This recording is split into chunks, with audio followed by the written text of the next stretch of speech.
Chapter 3 synthetic fibres and plastics.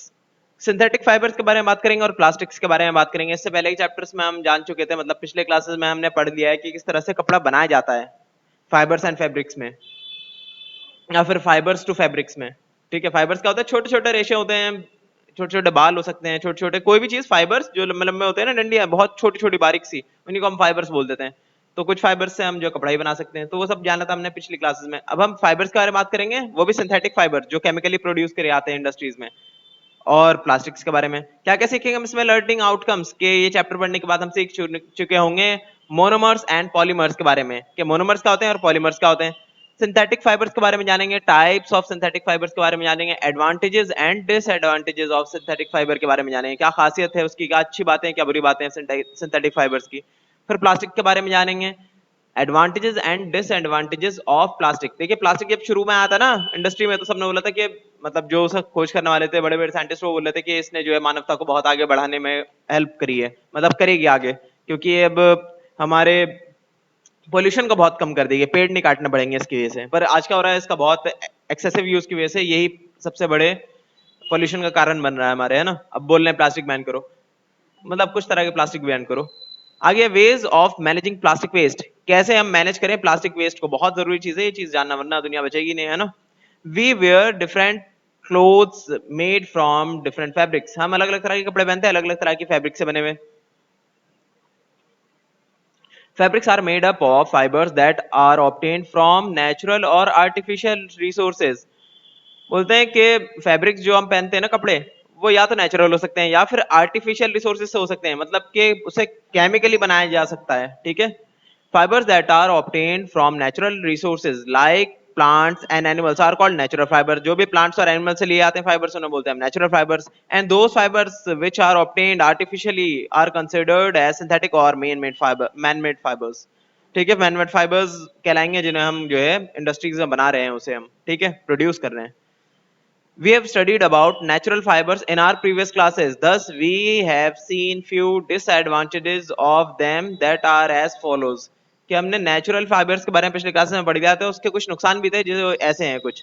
First आपका, these fibres absorb a lot of water, ये जो है fibres है बनाने के लिए उनमें बहुत पानी की जरूरत पड़ती है। अब आप सोचिए जो चावल होता है ना, या फिर कहें तो गेहूं होता है मान लीजिए, ठीक है, तो गेहूं या फिर चावल किसी को भी उगाने के लिए आमतौर पे पानी की जरूरत पड़ती है उसे, बारिश का पानी प्लस अंडरग्राउंड वाटर प्लस जो भी अलग से पानी डालते हैं हम, या फिर किसान जो डालते हैं, वो सब मिला विला के 1 किलो प्रोड्यूस करने के लिए, चाहे चावल हो या फिर गेहूं हो, लगभग 2000 लीटर पानी की जरूरत पड़ती है। ऐसा कुछ अंदाजा लगाया जाता है 2000 लीटर।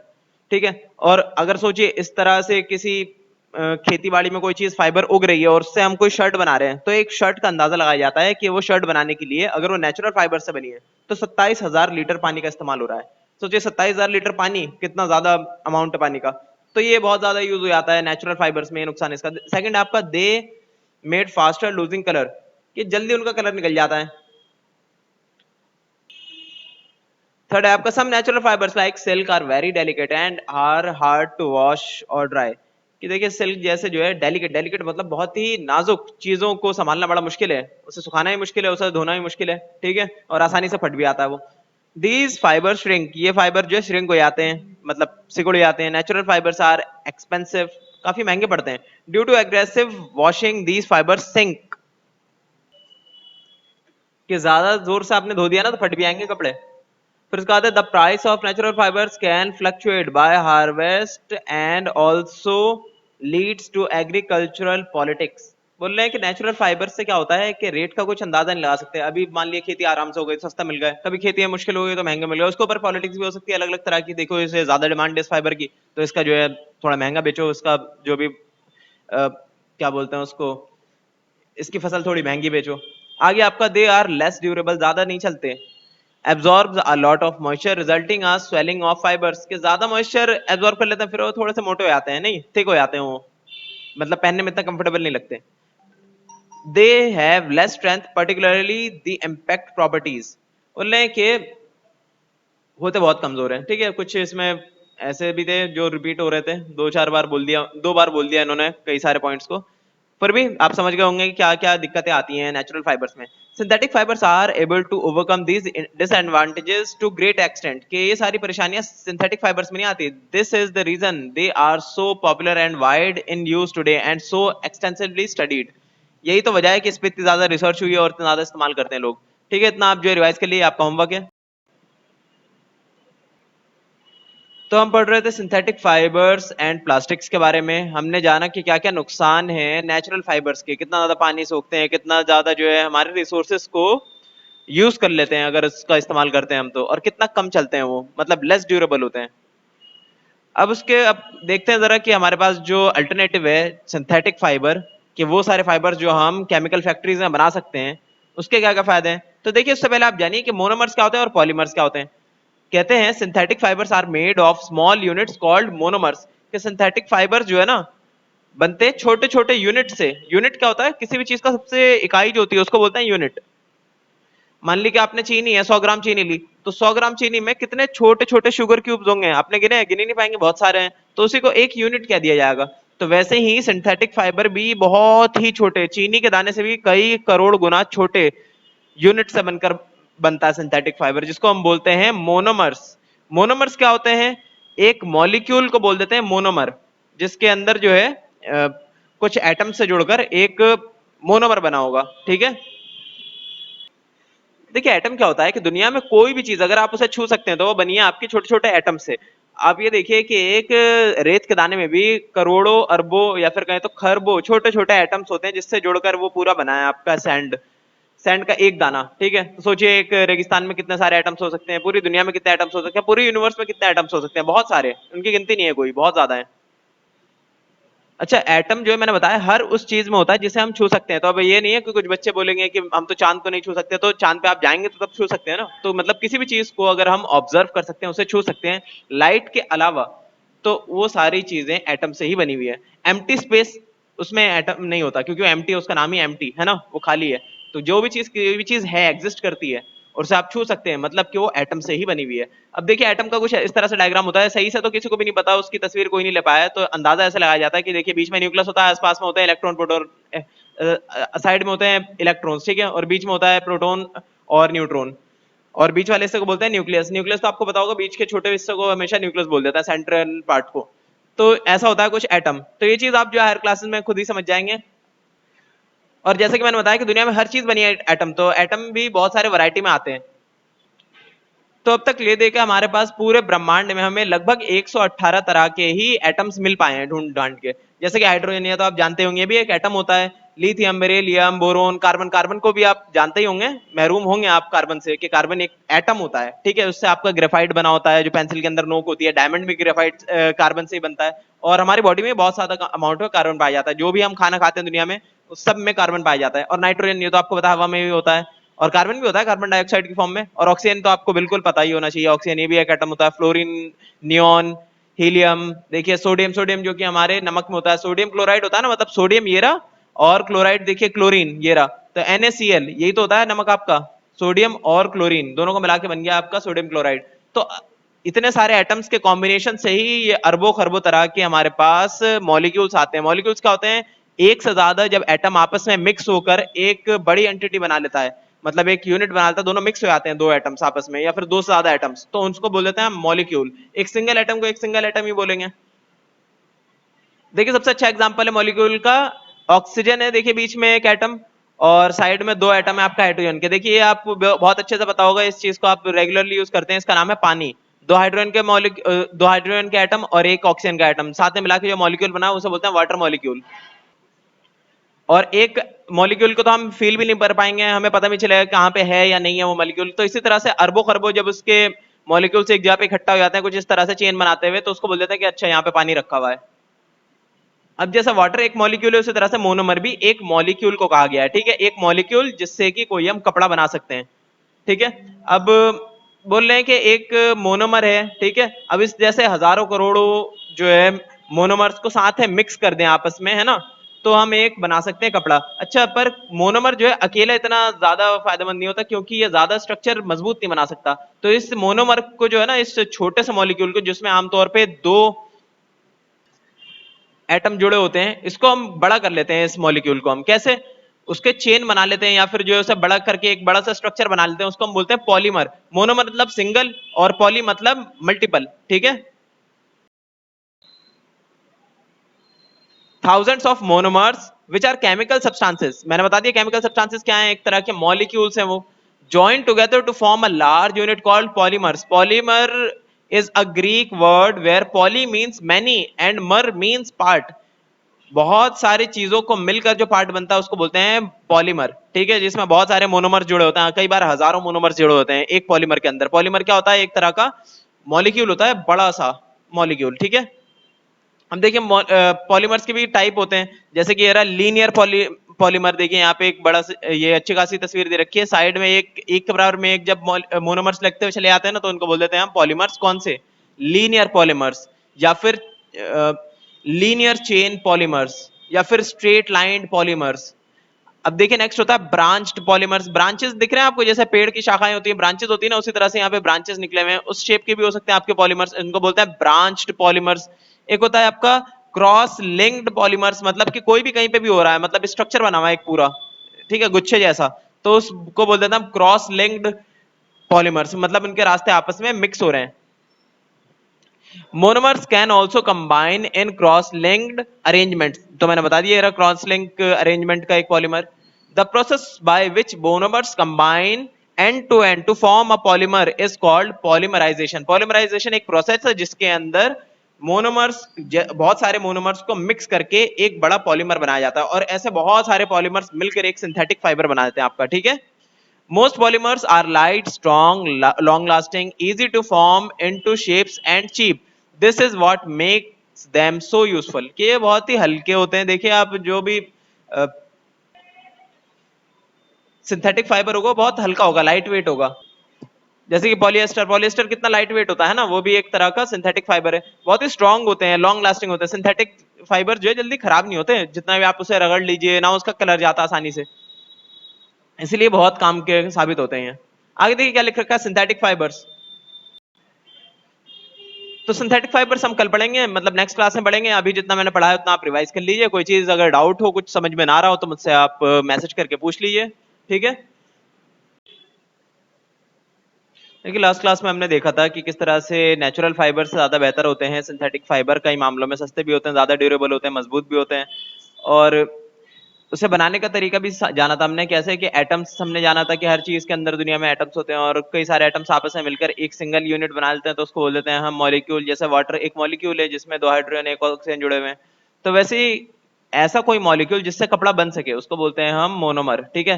या फिर ऐसा कोई मॉलिक्यूल जिससे कि पॉलीमर बन सके उसको बोलते हैं मोनोमर, ठीक है। खास तरह का मॉलिक्यूल, मॉलिक्यूल तो बहुत है दुनिया में, अरबों खरबों तरह के मॉलिक्यूल्स हैं, कॉम्बिनेशन बहुत सारे बन सकते हैं, पर ऐसा मॉलिक्यूल जिसकी हम चेन बना सके, उसे जोड़ जोड़ कर जो है ना एक पूरा लंबा चौड़ा सा कोई बड़ा सा स्ट्रक्चर बना सके, उसको हम बोलते हैं मोनोमर।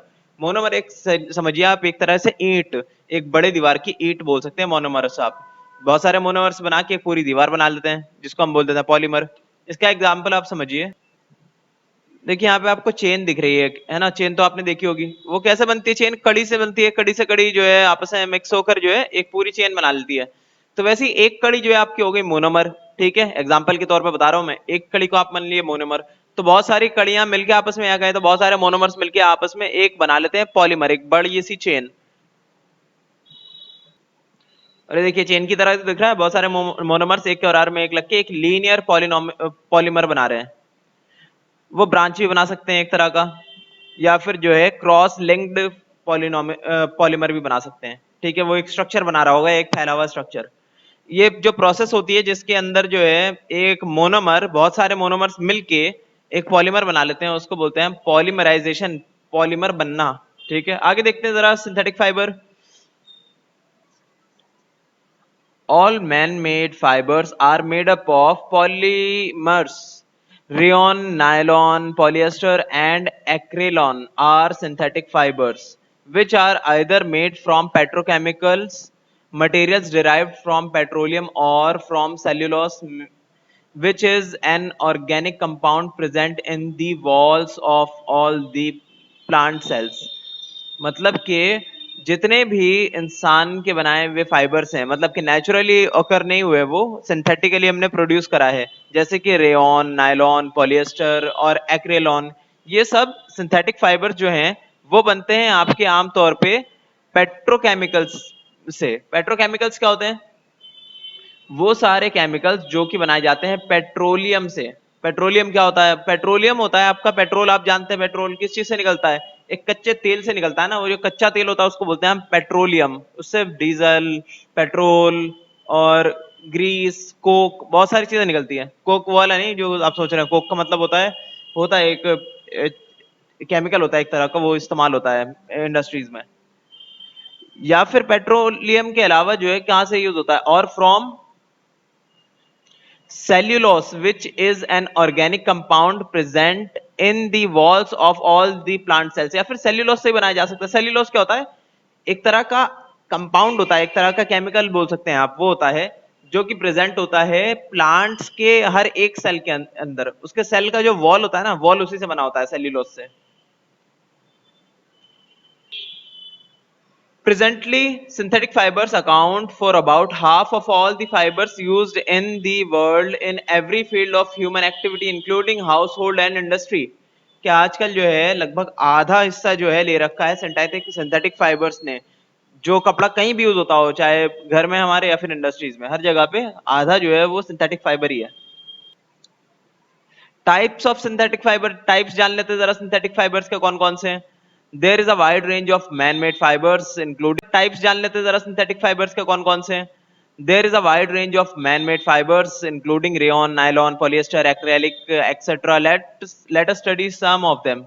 सबसे पहला है आपका रेयन। रेयन के बारे में जानते हैं। Rayon is a synthetic fibre obtained from naturally occurring polymer called cellulose. Cellulose वही चीज जो मैंने बताया आपको, प्लांट की जो सेल्स होते हैं उनके वॉल्स सेल्यूलोज से बनी होती है।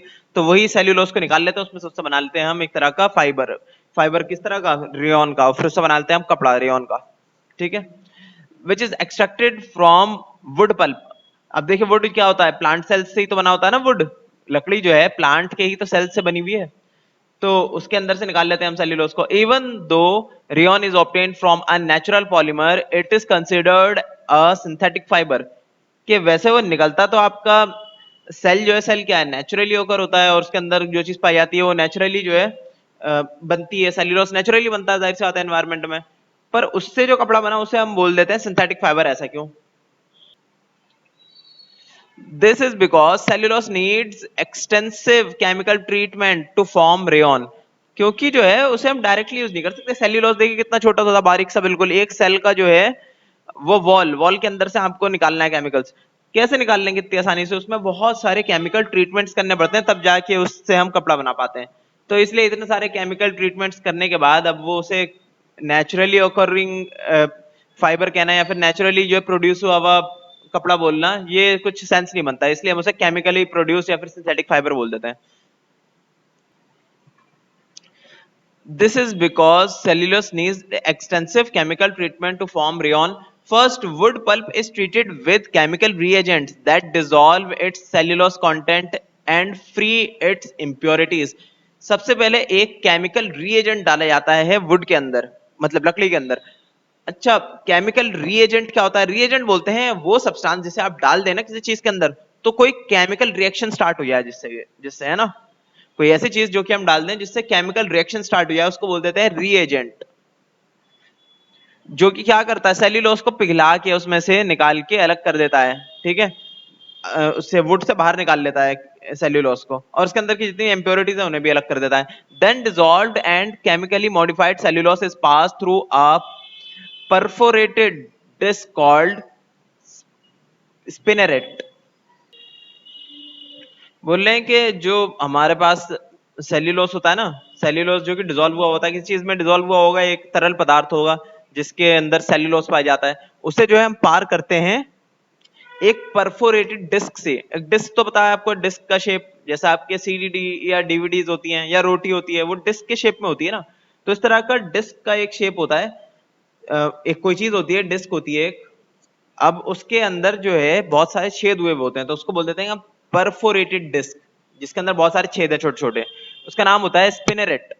अब उस स्पिनरेट से वो जो है हम सेल्यूलोज को पार कराएंगे तो बाहर से क्या निकलेगा, दूसरी तरफ से पतला पतला जो है लाइन वाइज निकलता रहेंगे सारे सेल्यूलोज से ना। देखिए जैसे शावर होता है, शावर के पीछे से पानी आता है छोटे छोटे होल से, किस तरह से आता है, उसी तरह का शावर एक तरह का बन जाएगा सेल्यूलोज का। अब वहां से जो है ना, जब शावर की दूसरी साइड से बाहर निकलेगा सेल्यूलोज, तो वहां पे लगा होगा आपके स्टीम्स। स्टीम किस चीज के सॉल्यूशन का?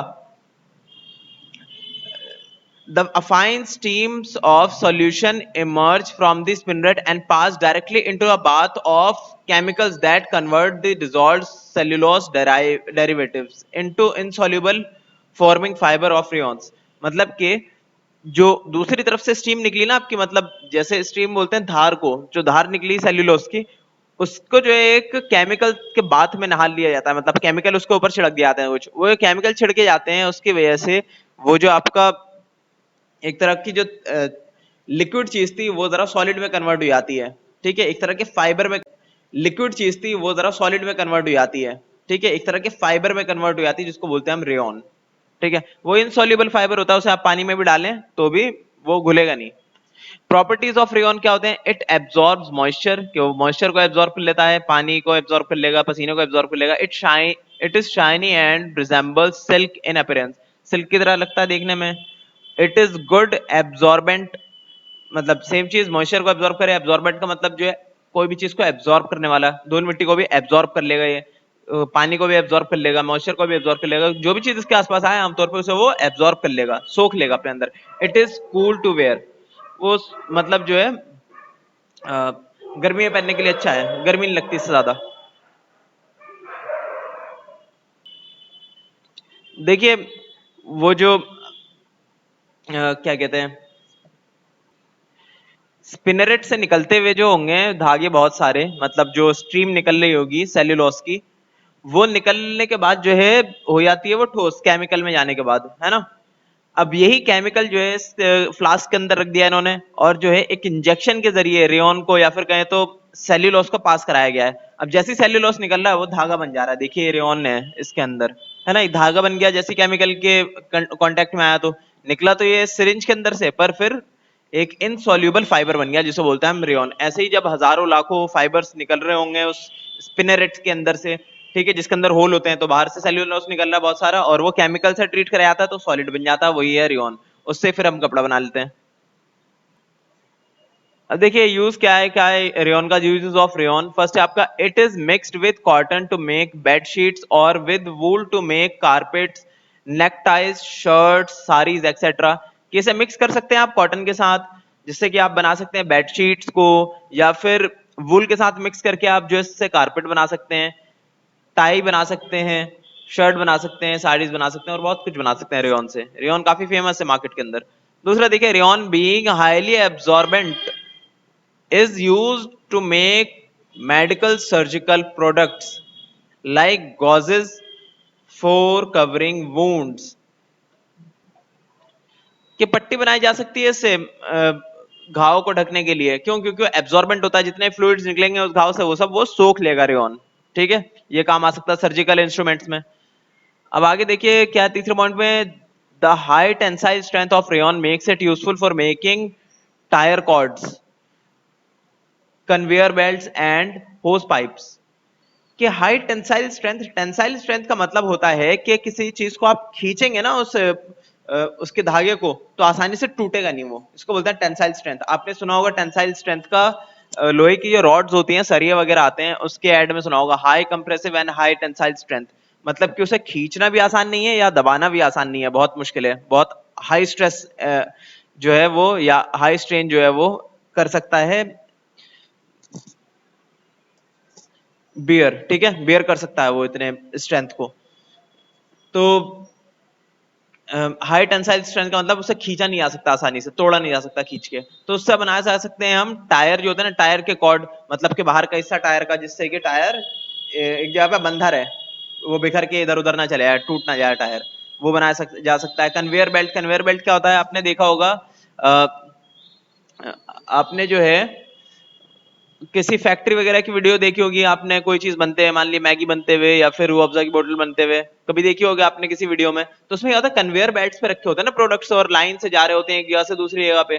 लाइन से। जैसे कि आप देखिए कन्वेयर बेल्ट का एक एग्जांपल, हम मेट्रो पे जाते हैं, मेट्रो में जो एस्केलेटर्स लगे होते हैं, तो एस्केलेटर्स में क्या होता है, वो एक तरह का कन्वेयर बेल्ट ही तो है जिसमें हम खड़े हो जाते हैं, वो हमें नीचे से ऊपर ले आता है, ऊपर से नीचे ले आता है। तो एक जगह से दूसरी जगह ले आने के लिए एक बेल्ट लगा दिया जाता है जिसके दोनों साइड में मोटर लगी होती है, जो कि उस बेल्ट को घुमाते रहते हैं। उस पर जो भी चीज रखेंगे एक तरफ से दूसरी तरफ चले जाएगा, उसको बोलते हैं कन्वेयर बेल्ट। ये सब इंडस्ट्रीज वगैरह में बहुत काम आता है। और होस पाइप बनाने के लिए, पाइप वगैरह बनाने के लिए काम आ जाते हैं, क्योंकि आसानी से टूटेंगे नहीं पाइप, वो जकड़ने के लिए काफी मजबूत रहते हैं रेयॉन्स। ठीक है, अब नेक्स्ट है आपका लियोन। रेयॉन हम कल पढ़ेंगे, इतना आप रिवाइज के लिए। इसमें कोई डाउट हो तो मुझसे आप पूछ लीजिएगा कॉल मैसेज करके।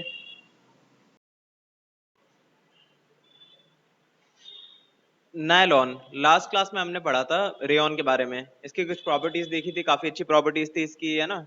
ये शाइन करता था और अच्छा एब्जॉर्बेंट था पानी वगैरह का या फिर पसीने का, और मॉइस्चर वगैरह एब्जॉर्ब कर लेता था, काफी बढ़िया था मतलब। और काफी मजबूत भी था बाकी सारे कपड़ों से, मतलब देखा जाए तो नेचुरल फाइबर से काफी मजबूत था। अब पढ़ते हैं नायलॉन के बारे में। Nylon is another synthetic fibre. In fact nylon is the first synthetic fibre made by man. कि नायलॉन जो है वो भी एक सिंथेटिक फाइबर है, क्योंकि हम सिंथेटिक फाइबर ही पढ़ रहे हैं इस चैप्टर में। और ये पहला सिंथेटिक फाइबर है जो कि इंसानों ने बनाया था। It was developed by US scientist Wallace H. Wallace H ने बनाया था इसे, यूएस में रहने वाले साइंटिस्ट ने। कैरोथर्स एंड हिज एसोसिएट्स के कुछ और सारे जो है, अच्छा इसका पूरा नाम था वेलेस एच कैरोथर्स, और उसके कुछ साथियों ने मिलके 1930 में से बनाया था, 1930s में। इट वाज मतलब 1930 के दशक में बनाया था इसमें, ठीक है, 1931 1932 किसी 1939 तक, किसी इसी टाइम के बीच में बनाया था इन्होंने कभी। It was produced from coal, air, water and agricultural by products. ये बनाया जाता है कोयले से, हवा और पानी, और एग्रीकल्चरल बाय प्रोडक्ट्स, जैसे कि अ, कोई चीज हमने उगाई, उसका जो वेस्ट मटेरियल है, वो सारी चीजों से। जैसे कि आप देख रहे होंगे कि गेहूं है, गेहूं का जो है हम पूरे गेहूं को नहीं खाते हैं ना, उसकी डंडी वगैरह ये सारी चीजें हम खाते नहीं है, और काफी सारी चीजें हैं। तो इस तरह के वेस्ट प्रोडक्ट से या फिर कहते तो बाय प्रोडक्ट से जो होता है ना एग्रीकल्चरल एक्टिविटीज के, उनसे मिला के बनाया जाता है नायलॉन। तो काफी अच्छा है, मतलब इको फ्रेंडली है। It derives it's name from the city of New York and London, where it was first marketed. Chemically, it is a polymer called polyamide, कि एक तरह का पॉलीमर होता है जिसका नाम है पॉलीएमाइड। अच्छा देखिए, नायलॉन का एन वाई तो न्यूयॉर्क से आ गया, लंदन का एल ओ एन, ठीक है, तो नायलॉन।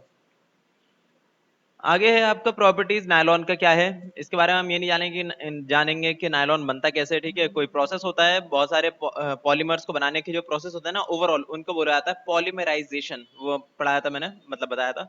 तो उसी का एक प्रोसेस से बनाया जाता है एक पॉलीमर जिसका नाम है पॉलीएमाइड, ठीक है। Properties of nylon, it has great strength, बहुत पावरफुल होता है, मतलब ताकतवर होता है, काफी है, मजबूत होता है। इट हैज गुड इलास्टिसिटी, थोड़ा सा लचक होता है इसके अंदर। गुड वाटर एब्जॉर्प्शन, कि पानी को सोख लेता है, मतलब कि पसीने को भी सोखेगा, मतलब ड्राई फील कराएगा इंसान को, मतलब ज्यादा कंफर्टेबल होगा। रिंकल रेजिस्टेंस, कि जल्दी रिंकल नहीं आता नायलॉन के कपड़े में, तो काफी अच्छा है, मैं आयरन करने की जरूरत नहीं पड़ेगी बार बार। Abrasion resistance,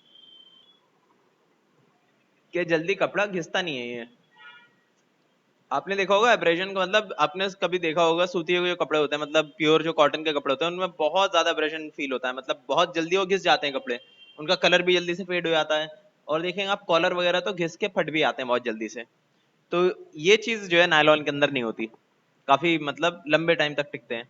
moth resistant, moth resistant का मतलब होता है कुछ कीड़े होते हैं जो कि खा जाते हैं कपड़ों को, जैसे कि ये खा रहे हैं कपड़ों को, ठीक है, ये भी खा रहे हैं कपड़ों को। तो ये जो है नायलॉन को नहीं खा पाएंगे, तो इसलिए बोलते हैं इसको moth resistant.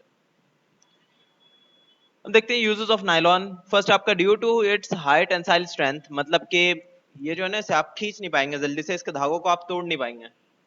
Nylon is used for making fishing nets, के फिशिंग करने के लिए नेट्स बनाए जाते हैं ना, मतलब जाल बनाए जाते हैं जिससे कि मछली पकड़ी जाती हैं, वो होते हैं आपके मछुआरे, अपने समंदर के बनाए जाते हैं जिससे कि मछली पकड़ी जाती हैं, वो होते हैं आपके मछुआरे अपने समंदर के अंदर, या फिर गए तो नदियों के अंदर जो है, नदियों में तो ज्यादा नहीं होते हैं, समुद्र में रहते हैं अक्सर। जाल जाल अपने डाल देते हैं समुद्र के अंदर, और फिर थोड़ी देर बाद जब मछली मछली उसमें फंस जाती है तो अपने शिप के ऊपर वो लगा रखा होता है उन्होंने एक क्रेन टाइप की छोटी सी, जिससे कि वो खींच लेते हैं, ऊपर से एक पुली लगा रखी होती है जिससे कि वो खींच लेते हैं उस पूरे जाल को, और जाल के साथ बहुत सारी मछलियां भी आ जाती हैं। तो उस नेट के लिए जो है ना पतले सा एक पतले पतले धागे चाहिए होते हैं उन्हें, और वो मजबूत भी होने चाहिए धागे, पतले इसलिए ताकि पानी आराम से गुजर सके और आराम से जो है मछली आ सके उसके अंदर।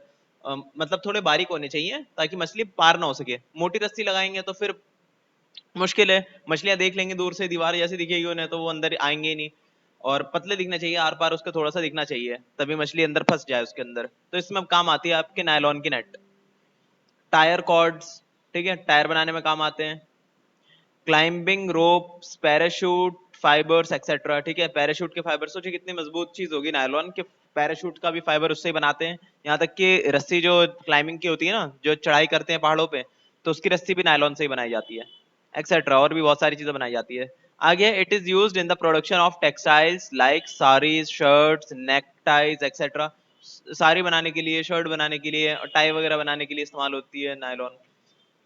Due to its long lasting property, क्योंकि लंबा चलते हैं काफी। It can be easily molded and is therefore widely used as a plastic for making machine parts. कई बार नायलॉन का इस्तेमाल एज अ प्लास्टिक भी होता है मशीन पार्ट्स के अंदर, ठीक है। It has good elasticity and is therefore useful for making socks and stockings. कि इसकी elasticity अच्छी होती है इसलिए सॉक्स बनाने के लिए और स्टॉकिंग्स बनाने के लिए इस्तेमाल होता है, ठीक है।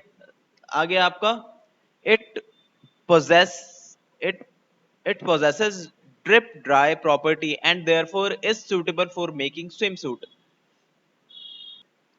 कि इसके अंदर से पानी जो है ना रिस जाता है, रिस जाता है मतलब कि इससे जो आप स्विमिंग सूट बना सकते हैं। सोचिए अगर इससे पानी रिसे ना तो कितनी दिक्कत हो सकती है स्विमिंग सूट के लिए। स्विमिंग सूट का कपड़ा ऐसा होना चाहिए ना कि पानी रिस जाए, वरना तो कपड़े के अंदर ही पानी भर जाएगा, हम पता चल रहा है डूब गए।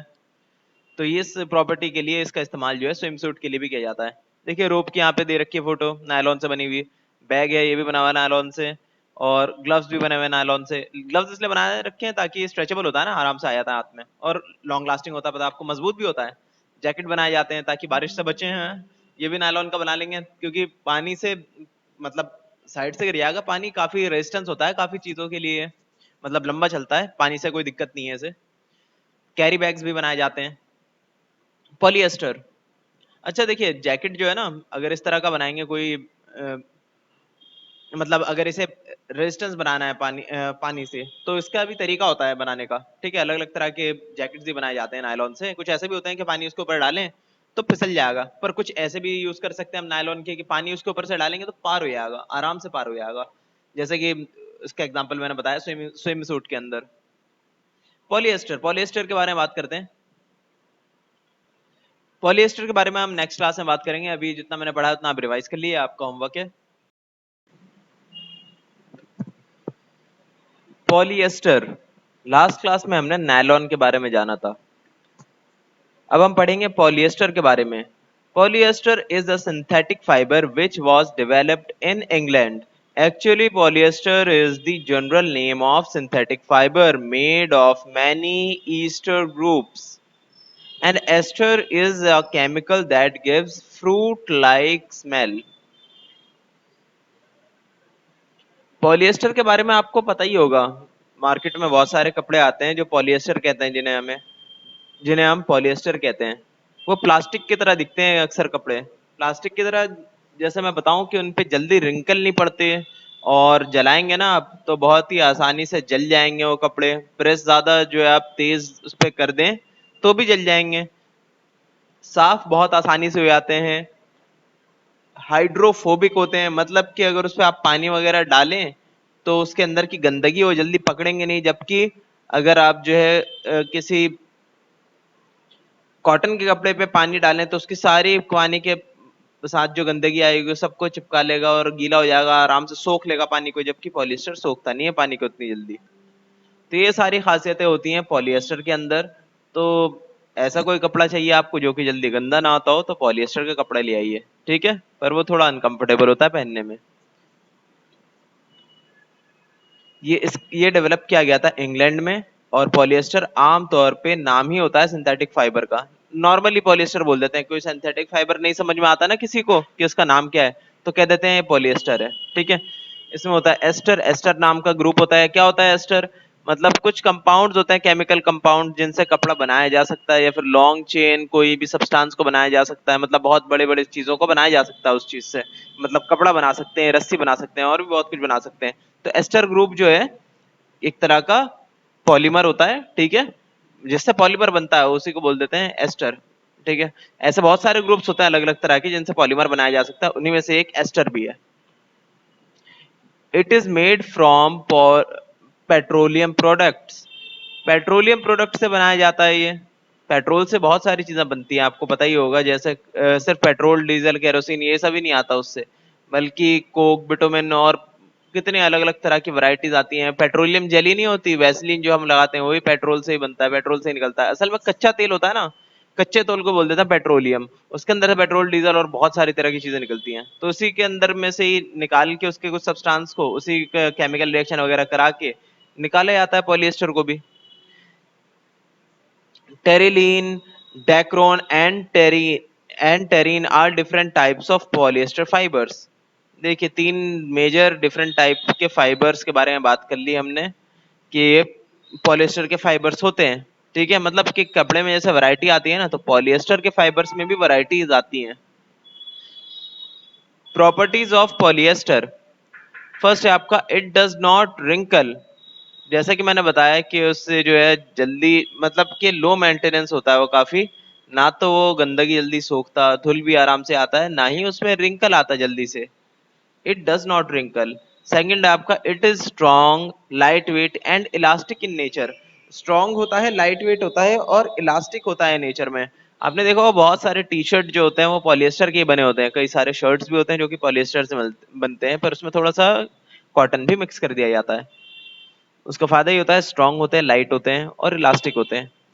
और उसके बाद है रेजिस्टेंट टू केमिकल्स, मतलब कि किसी भी केमिकल से थोड़ा सा बच के रहते हैं, वो जल्दी खराब नहीं होते। आपने देखा होगा कॉटन का कपड़ा लाइए, थोड़े टाइम बाद उसकी ऑक्सीडेशन हो जाएगी, वो सफेद कपड़ा पीला पड़ जाएगा। पर कपड़ा लाइए, थोड़े टाइम बाद उसकी ऑक्सीडेशन हो जाएगी, वो सफेद कपड़ा पीला पड़ जाएगा। पर ये चीज आपकी पॉलिएस्टर में नहीं होती। पॉलिएस्टर को आप जो है एक साल बाद भी देखेंगे और अच्छे से उसको कर देंगे साफ, तो नए जैसा ही लगेगा। तो यही फायदा होता है पॉलिएस्टर के कपड़े का। It can be washed and dried easily, आसानी से सुखाया जा सकता है, आसानी से धोया जा सकता है पॉलिएस्टर के कपड़े को। Uses of polyester. फर्स्ट आपका पॉलिएस्टर का कौन सा यूज है? Polyester is most widely used in textile manufacture. कपड़े बनाने में इस्तेमाल होता है इनका बहुत ज्यादा। Saris, shirts, and various dresses made from polyesters are very popular among people. सारी, शर्ट्स और भी बहुत सारी तरह की ड्रेसेस पॉलिएस्टर से ही बनाई जाती हैं और मार्केट में बहुत फेमस है। आप कहीं पूछे ना पॉलिएस्टर का कपड़ा है, तो सबके पास होगा ही कुछ ना कुछ पॉलिएस्टर का, क्योंकि सस्ता होता है, टिकाऊ होता है, लो मेंटेनेंस होता है, और क्या चाहिए, है ना। It does not react with sea water and therefore it is used for making sail boats.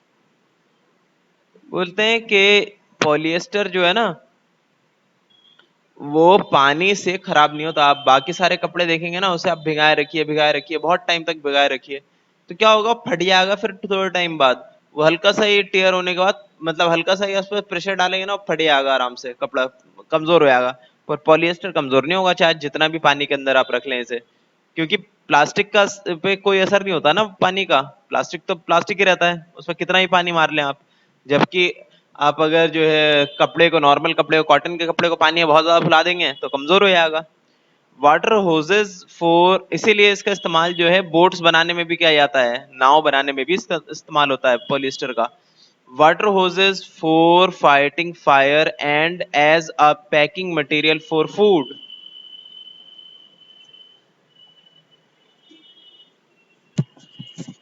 पानी का पाइप बनाने में भी यूज होता है इसका। आपने देखा होगा फायर फाइटर जो होते हैं लंबी लंबी पाइप लेकर आते हैं, तो कैसे लेकर आते हैं? रबड़ की तो नहीं ला सकते वो पाइप, क्योंकि वो इतना लपेट ही नहीं पाएंगे अपनी गाड़ी के अंदर। तो पॉलिएस्टर की बनी हुई पाइप लाते हैं, वो एक तरह के कपड़ा होता है वो पॉलिएस्टर का बना हुआ, जिसमें से पानी फ्लो हो सकता है। पानी फ्लो होता है तो वो जो है फूल जाता है पूरा अंदर से, और पानी बाहर निकलता है दूसरी साइड से, इसलिए लंबे लंबे 100-100 मीटर लंबे जो है वो ले आते हैं पाइप्स फायर फाइटर्स। इसी वजह से रबड़ के नहीं ला सकते इतने लंबे, क्योंकि वो पहले से फूला हुआ होता है। जबकि पॉलिएस्टर का लाते हैं तो पहले पिचका हुआ रहता है, वो फिर फूल जाता है पानी जाने के बाद। कपड़ा होता है ना, कपड़े को तो आप समेट के भी रख सकते हैं, तो समेटा हुआ होता है वो रोल बना के। और किस चीज में यूज हो सकता है फायर फाइटर्स के अलावा, फॉर फाइटिंग फायर्स, और उसके बाद पैकिंग मटेरियल की तरह भी यूज हो सकता है पॉलिएस्टर का कपड़ा, ठीक है, या फिर पॉलिएस्टर। नेक्स्ट आपका पॉलीथीन, पॉलीथीन टेरेफ्थैलेट मतलब PET is a type of polyester which is used for making bottles and containers। कि एक टाइप का पॉलिएस्टर जो होता है जिसका नाम है पीईटी, शॉर्ट फॉर्म है उसकी, है ना, पॉलीथीन टेरेफ्थैलेट, ठीक है, पॉलीथीन टेरेफ्थैलेट। ये एक मतलब कंपाउंड को मिक्स करके एक अलग अलग कंपाउंड्स को मिक्स करके एक नया कंपाउंड बनाया गया होगा। पॉलीथी ये भी होता है पॉलिएस्टर के ग्रुप का ही है, ठीक है, मतलब ईस्टर ग्रुप का होता है ये भी एक कंपाउंड, पर इसका नाम है कुछ लंबा सा, वो इसके जो है कंपाउंड के स्ट्रक्चर के ऊपर और कौन कौन से इसमें पार्टिसिपेंट्स हैं, मतलब किन किन एटम से मिलकर वो कंपाउंड बना है, इस पे इसका नाम रखा गया है, ठीक है, पीईटी, जिसका इस्तेमाल होता है बॉटल्स, प्लास्टिक की बॉटल्स बनाने के लिए, कंटेनर्स बनाने के लिए। आपने देखा हो ना मार्केट में प्लास्टिक की बोटल्स वगैरह आती हैं जिसमें कोल्ड ड्रिंक हो या फिर पानी हो, तो वो सब इन्हीं से बनती है, इसी तरह के पॉलिएस्टर से, ठीक है। तो सिर्फ कपड़ा बनाने के लिए पॉलिएस्टर काम नहीं आता, पानी की बोतल्स बनाने में, कंटेनर्स बनाने में भी काम आता है। आगे polyester is also used for pillow stuffing. Polyester का इस्तेमाल रुई की तरह भी हो सकता है ये भरने के लिए, तकिए। आपने देखा होगा मार्केट में जितने भी रेडीमेड तकिए आते हैं पहले से बने हुए, की तरह भी हो सकता है ये भरने के लिए, तकिए। आपने देखा होगा मार्केट में जितने भी रेडीमेड तकिए आते हैं पहले से बने हुए, वो सब लगभग जो है पॉलिएस्टर ही भरा होता है उन सब के अंदर, क्योंकि हल्के हो जाता है ना, फिर पॉलिएस्टर से हल्के तकिए होते हैं, सस्ते ही पड़ते हैं उन्हें पॉलिएस्टर, इसलिए मार्केट में आप जितने भी तकिए देंगे लगभग सब में पॉलिएस्टर ही मिक्स होगा अंदर में, मतलब रुई जो है पॉलिएस्टर की होगी। आगे है polyester can also be mixed with other fibres to produce a fabric having blended properties. Polyester को अलग अलग तरह के फाइबर्स के साथ, जैसे कॉटन के साथ या फिर सिल्क के साथ या फिर किसी और कपड़े के साथ मिक्स करके भी इस्तेमाल किया जा सकता है, ताकि उसके अंदर दोनों तरह की प्रॉपर्टीज हो, ठीक है। अगर मान लिया कॉटन के साथ इसको मिक्स कर दिया पॉलिएस्टर को, तो उसमें कॉटन की भी वैरायटी, कॉटन का भी उसमें वो मिलेगा प्रॉपर्टीज, और पॉलिएस्टर का भी। Polywood, terrycot etcetera are some examples. Polywool और टेरिकोट जो है एग्जांपल है इस तरह के कपड़े का।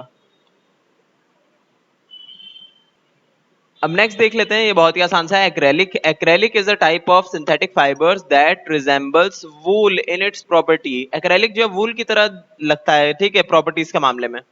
It is obtained by the polymerisation of molecules of acrylonitrile that is a petroleum product. देखिए पॉलीमराइजेशन आपने पढ़ ही रखा है कि किसी भी मोनोमर से जब पॉलीमर बना दिया जाता है उस प्रोसेस को बोलते हैं पॉलीमराइजेशन। पॉलीमर बनाने की प्रोसेस जब कर दी जाती है किस तरह के मोनोमर के साथ, एक्रेलो एक्रिलोनाइट्राइल नाम का मॉलिक्यूल होता है जो कि पेट्रोल से निकलता है, या फिर कहते हैं पेट्रोलियम प्रोडक्ट होता है, एक तरह का पेट्रोलियम से निकलता है। तो उस मॉलिक्यूल का पॉलीमराइजेशन करा देते हैं तो एक्रेलिक फाइबर हमारा निकल जाता है। फाइबर बोले या फिर जो है आप इसको एक्रेलिक पॉलिनोमी एक्रेलिक पॉलीमर बोल सकते हैं आप इसको, ठीक है, या फिर एक्रेलिक नाम का सिंथेटिक फाइबर बोल सकते हैं।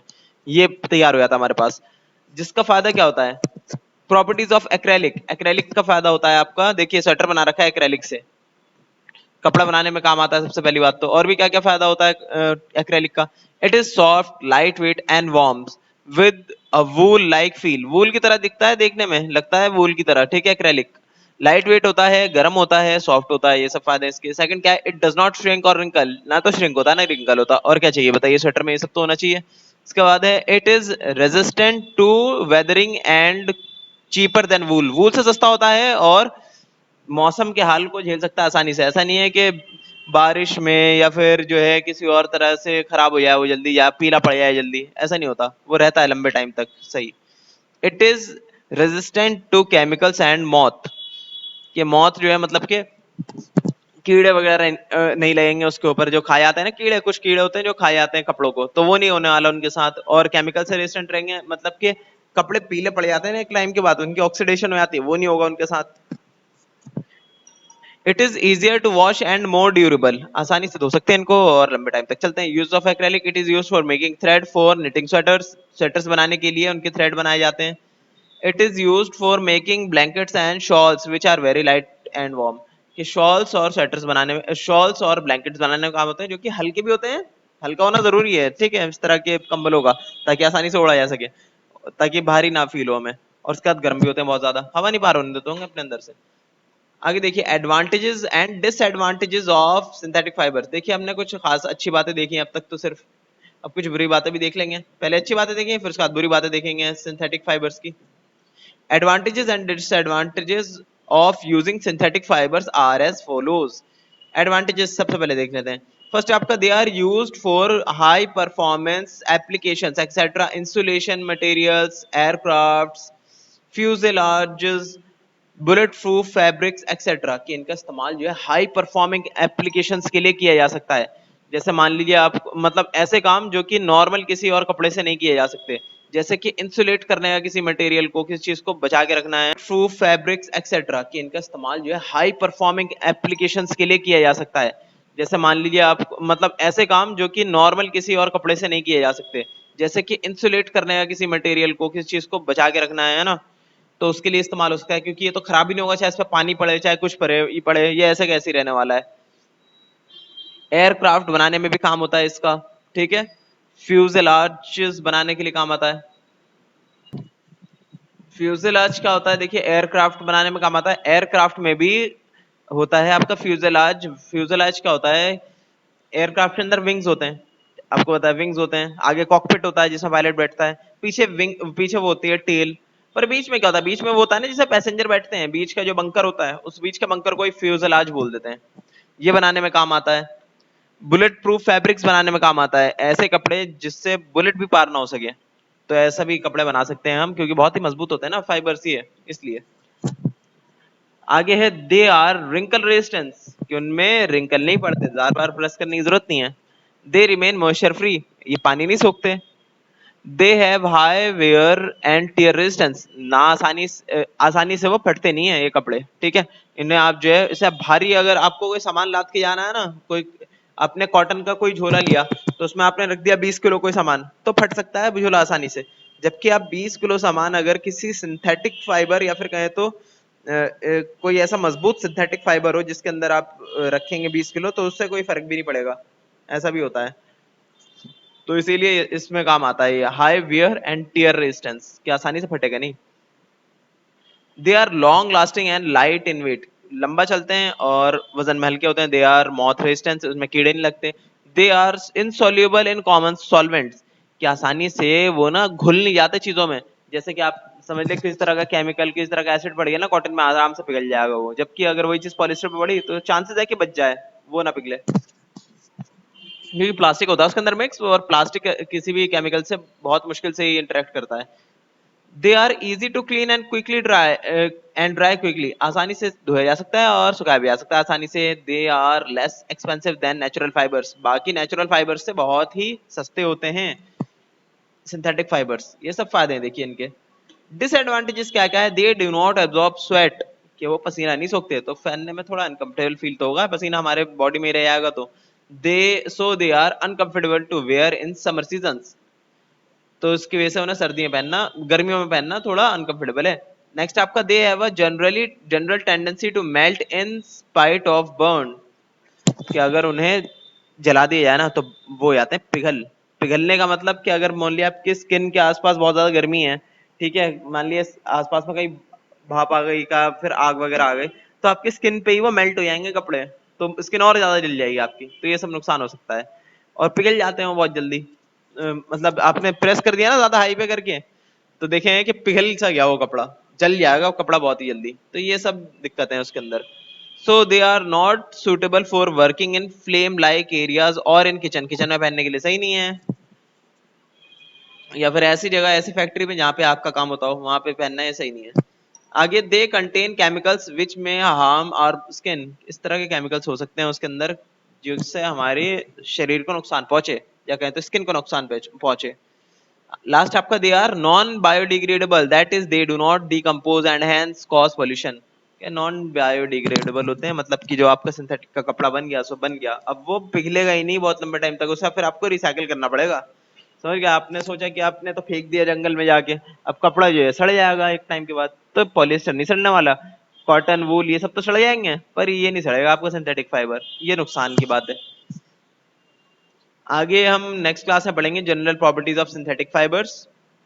जितना मैंने अभी आपको कराया उतना आप कर लीजिए, आप और रिवाइज कर लीजिए इस चीज को। और कोई अगर डाउट हो तो आप मुझसे पूछ लिए मैसेज करके। आपको होमवर्क कैसे रिवाइज करना।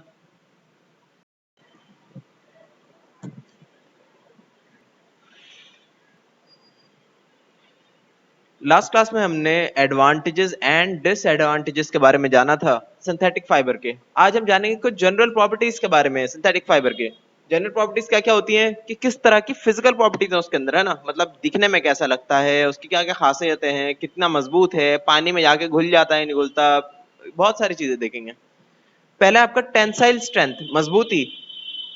The pulling force which is required to break a material is called its tensile strength। मतलब आप उस धागे को खींचेंगे तो कितना ज्यादा जोर लगाने के बाद वो धागा टूटेगा, उसी को बोलते हैं हम टेंसाइल स्ट्रेंथ। आपने देखा होगा जो लोहे के सरिया आते हैं, है ना, मार्केट में, जो कि घरों में लगते हैं, उसमें लिखा होता है हाई टेंसाइल स्ट्रेंथ, कि उस सरिये को आप जितना चाहे खींच लिए वो टूटने नहीं वाला जल्दी, बहुत मुश्किल से टूटेगा वो, क्योंकि सरिया को तोड़ना तो बड़ा मुश्किल है, जाहिर सी बात है ना, तो इसलिए बोलते हैं ना हाई टेंसाइल स्ट्रेंथ। वैसे ही इसकी भी टेंसाइल स्ट्रेंथ काफी ज्यादा होती है, मतलब इतनी ज्यादा नहीं होती पर बहुत, फिर भी अच्छी खासी होती है। The greater the tensile strength of a fibre, the greater is the load it's yarn can bear. कि जितनी ज्यादा टेंसाइल स्ट्रेंथ होगी किसी धागे में, जाहिर सी बात है उतना ज्यादा जो है मजबूत है वो धागा, यही मतलब है उसका। The tensile strength concept can be understood with the help of the given activity। एक एक्टिविटी दे रखी है जिसके मदद से आप और अच्छे से टेंसाइल स्ट्रेंथ को समझ सकते हैं। देखिए बहुत ही सिंपल सी एक्टिविटी है, कि एक धागा बांध दीजिए आप जो है किसी जगह पे, उससे लटका दीजिए आप थोड़ा सा वेट, वेट को थोड़ा सा और बढ़ाइए, थोड़ा सा और बढ़ाइए, जब वो धागा टूट जाए समझ जाइए कि धागा टूट गया, मतलब कितना वेट उठा सकता है, उसका टेंसाइल स्ट्रेंथ कुछ कुछ समझ में आ रही है, कि ये धागा, एक धागा जो है ना कितने ग्राम उठा सकता है, 50 ग्राम उठा सकता है, 100 ग्राम उठा सकता है, या 20 ग्राम उठा सकता है, उससे समझ में आएगा। देखिए इन्होंने खुद ही कर लिया, अलग अलग टाइप के कॉटन के धागों, अलग अलग तरह के धागों पे इन्होंने खुद से कर लिया एक्सपेरिमेंट, कि कॉटन पे लटका के देखा इन्होंने 20 ग्राम, तो टूट गया धागा। Total weight required to break the thread 20 gram, खाली 20 ग्राम लटकाया कॉटन के धागे पे, टूट गया। ये कॉटन थोड़ा मजबूत नहीं होता ना, इतना कमजोर सा धागा होता है, बेचारा फट जाता है आराम से, मतलब उसके कपड़े फट जाते हैं आराम से। रुई होती है ना असल में तो बंधी हुई, तो कितना मजबूत होगा, ज्यादा मजबूत थोड़ी होता। तो 20 ग्राम पे टूट जाता है कॉटन का धागा, जबकि रेयॉन का धागा 30 ग्राम पे टूटता है। नायलॉन का 50 ग्राम पे, सबसे मजबूत नायलॉन, इसीलिए तो पैराशूट भी इससे बनाते हैं। और पॉलिएस्टर 35 ग्राम पे टूटता है, ये भी मजबूत है। सिल्क 25 ग्राम पे टूटता है। You will observe that nylon has the highest tensile strength among all the fibers। कि highest tensile strength किसकी हुई, नायलॉन की। सबसे कम टेंसाइल स्ट्रेंथ कॉटन की। अब देखिए नेक्स्ट में एक्शन ऑफ वाटर, पानी के साथ क्या होता है इसका। Natural fibres absorb water quite effectively as compare to synthetic fibre. Natural fibre जो होते हैं ना पानी सोख लेते हैं, जबकि सिंथेटिक फाइबर सोखते नहीं है पानी जल्दी। आपने देखा होगा कॉटन का कपड़ा ले लिए, दूसरी तरफ वो ले लिया आप पॉलिएस्टर का कपड़ा, दोनों का पानी में डुबाइए, कॉटन कपड़ा बाहर निकालेंगे पानी में से तो ये भारी भरकम निकलेगा पानी सोख के अंदर से, जबकि पॉलिएस्टर का कपड़ा ज्यादा भारी होकर निकलेगा ही नहीं, थोड़ा सा ही पानी सोखेगा वो। और इसका एक और इफेक्ट भी आप देखेंगे कि पॉलिएस्टर का कपड़ा आप सुखाने रखेंगे ना तो बहुत जल्दी सूख जाएगा, वो 2-3 घंटे में ही सूख जाएगा, जबकि कॉटन का कपड़ा सूखने में थोड़ा टाइम लगता है, पूरा दिन लग सकता है। This can be easily understood with the help of given activity. चलो इस चीज को भी हम देखते हैं एक्टिविटी करके। इस एक्टिविटी में ये भी बहुत ही सिंपल सी एक्टिविटी है, बोल रहे हैं कि आप ना 4 तरह के कपड़े के टुकड़े लीजिए, एक टुकड़ा होना चाहिए आपका कॉटन का, एक होना चाहिए पॉलिस्टर का, एक रेयॉन का, एक नायलॉन का। ठीक है, 4 टुकड़े हो गए आपके कपड़े के, सेम साइज के होने चाहिए सारे। अब उन सबको जो है आप जो है ना पानी के अंदर बीकर में लिख लीजिए आप पानी, मेजर करके कि बीकर में कितना पानी है, बिल्कुल मान लिया 250 ml है तो 250 का 250 ml होना चाहिए, 1 ml भी ऊपर नीचे नहीं होना चाहिए। उसके अंदर आप पहले कॉटन का कपड़ा डुबा दीजिए, है ना, और फिर निकालिए कॉटन का कपड़ा। तो आप देखेंगे कि बीकर का पानी थोड़ा सा कम हो गया होगा, क्योंकि थोड़ा सा पानी लेकर चला गया ना वो कॉटन, इसलिए। तो अब आप मेजर कर लिए जरा कितना बचा अब बीकर में पानी, पहले कितना था और अब कितना बचा है ना। तो उससे आपको पता चल जाएगा कि amount of water left in the beaker, मतलब 250 ml में से कितना बच गया पानी, है ना। ये लगा लेते हैं हम अंदाजा कितना बच गया। मान लिए कि 250 ml था, 20 ml ले गया होगा तो 230 ml बच गया यहाँ पे। वैसे पॉलिस्टर डालेंगे तो 250 ml में से खाली 10 ही ml ले आएगा, 240 ml बच गया यहाँ पे, है ना। अब रेयन डालेंगे तो वो भी कमी ले आएगा, 240 या 245 ml बच गया यहाँ पे। नायलॉन डालेंगे तो वो भी आएगा 240 242 ml बच गया यहाँ पे। ये सब पता लगेगा कि कुछ कुछ पानी सारे कपड़े लेकर निकल रहे हैं उस बीकर में से, ठीक है। अब उन सारे कपड़ों को आप जो है ना, अच्छा बीकर में बार बार पानी भरते रहिएगा। ऐसा नहीं है कि 250 ml में एक कपड़ा आपने डाल दिया कॉटन का और निकाला तो पानी कम हो गया, दोबारा उसी बीकर में डाल लें आप दूसरे कपड़े को, ऐसा नहीं करना। पहले भर लेना आप वापस बीकर को 250 ml पे, फिर पानी फिर उसके अंदर डालना है दूसरा पीस पॉलिस्टर का पीस, फिर उसके बाद रेयन का पीस दोबारा पानी भर के, ताकि पता चलता रहे आपको कितना पानी बच रहा है बीकर में, मतलब कितना पानी निकल गया उसके अंदर से, कितना लेकर जो है वो सोख कर ले गए कपड़े। मेन चीज तो ये जानना है ना कि कितना पानी सोख रहे हैं वो, तो पानी बच रहा है बीकर में, मतलब कितना पानी निकल गया उसके अंदर से, कितना लेकर जो है वो सोख कर ले गए कपड़े। मेन चीज तो ये जानना है ना कि कितना पानी सोख रहे हैं वो, तो पता लग जाएगा हमें यहाँ से बीकर के जरिए कि कितना कितना पानी सोख रहे हैं सारे सेम अमाउंट के सेम साइज के कपड़े कितना कितना पानी सोख रहे हैं।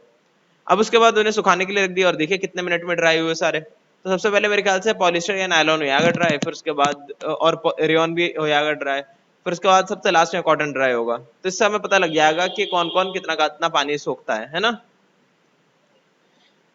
अब नेक्स्ट देखते हैं प्लास्टिक। प्लास्टिक्स क्या होते हैं, आपने देखा होगा हर जगह पे प्लास्टिक्स पॉलीमर होते हैं, वो भी एक तरह का, ठीक है। बहुत सारे मॉलिक्यूल्स को आपस में मिक्स कर देते हैं, बहुत सारे मोनोमर्स को कह सकते हैं आप। तो वो सारे मॉलिक्यूल्स एक जगह मिलकर एक पॉलीमर बना लेते हैं। अब पॉलीमर का जो है प्लास्टिक बन जाता है, ठीक है।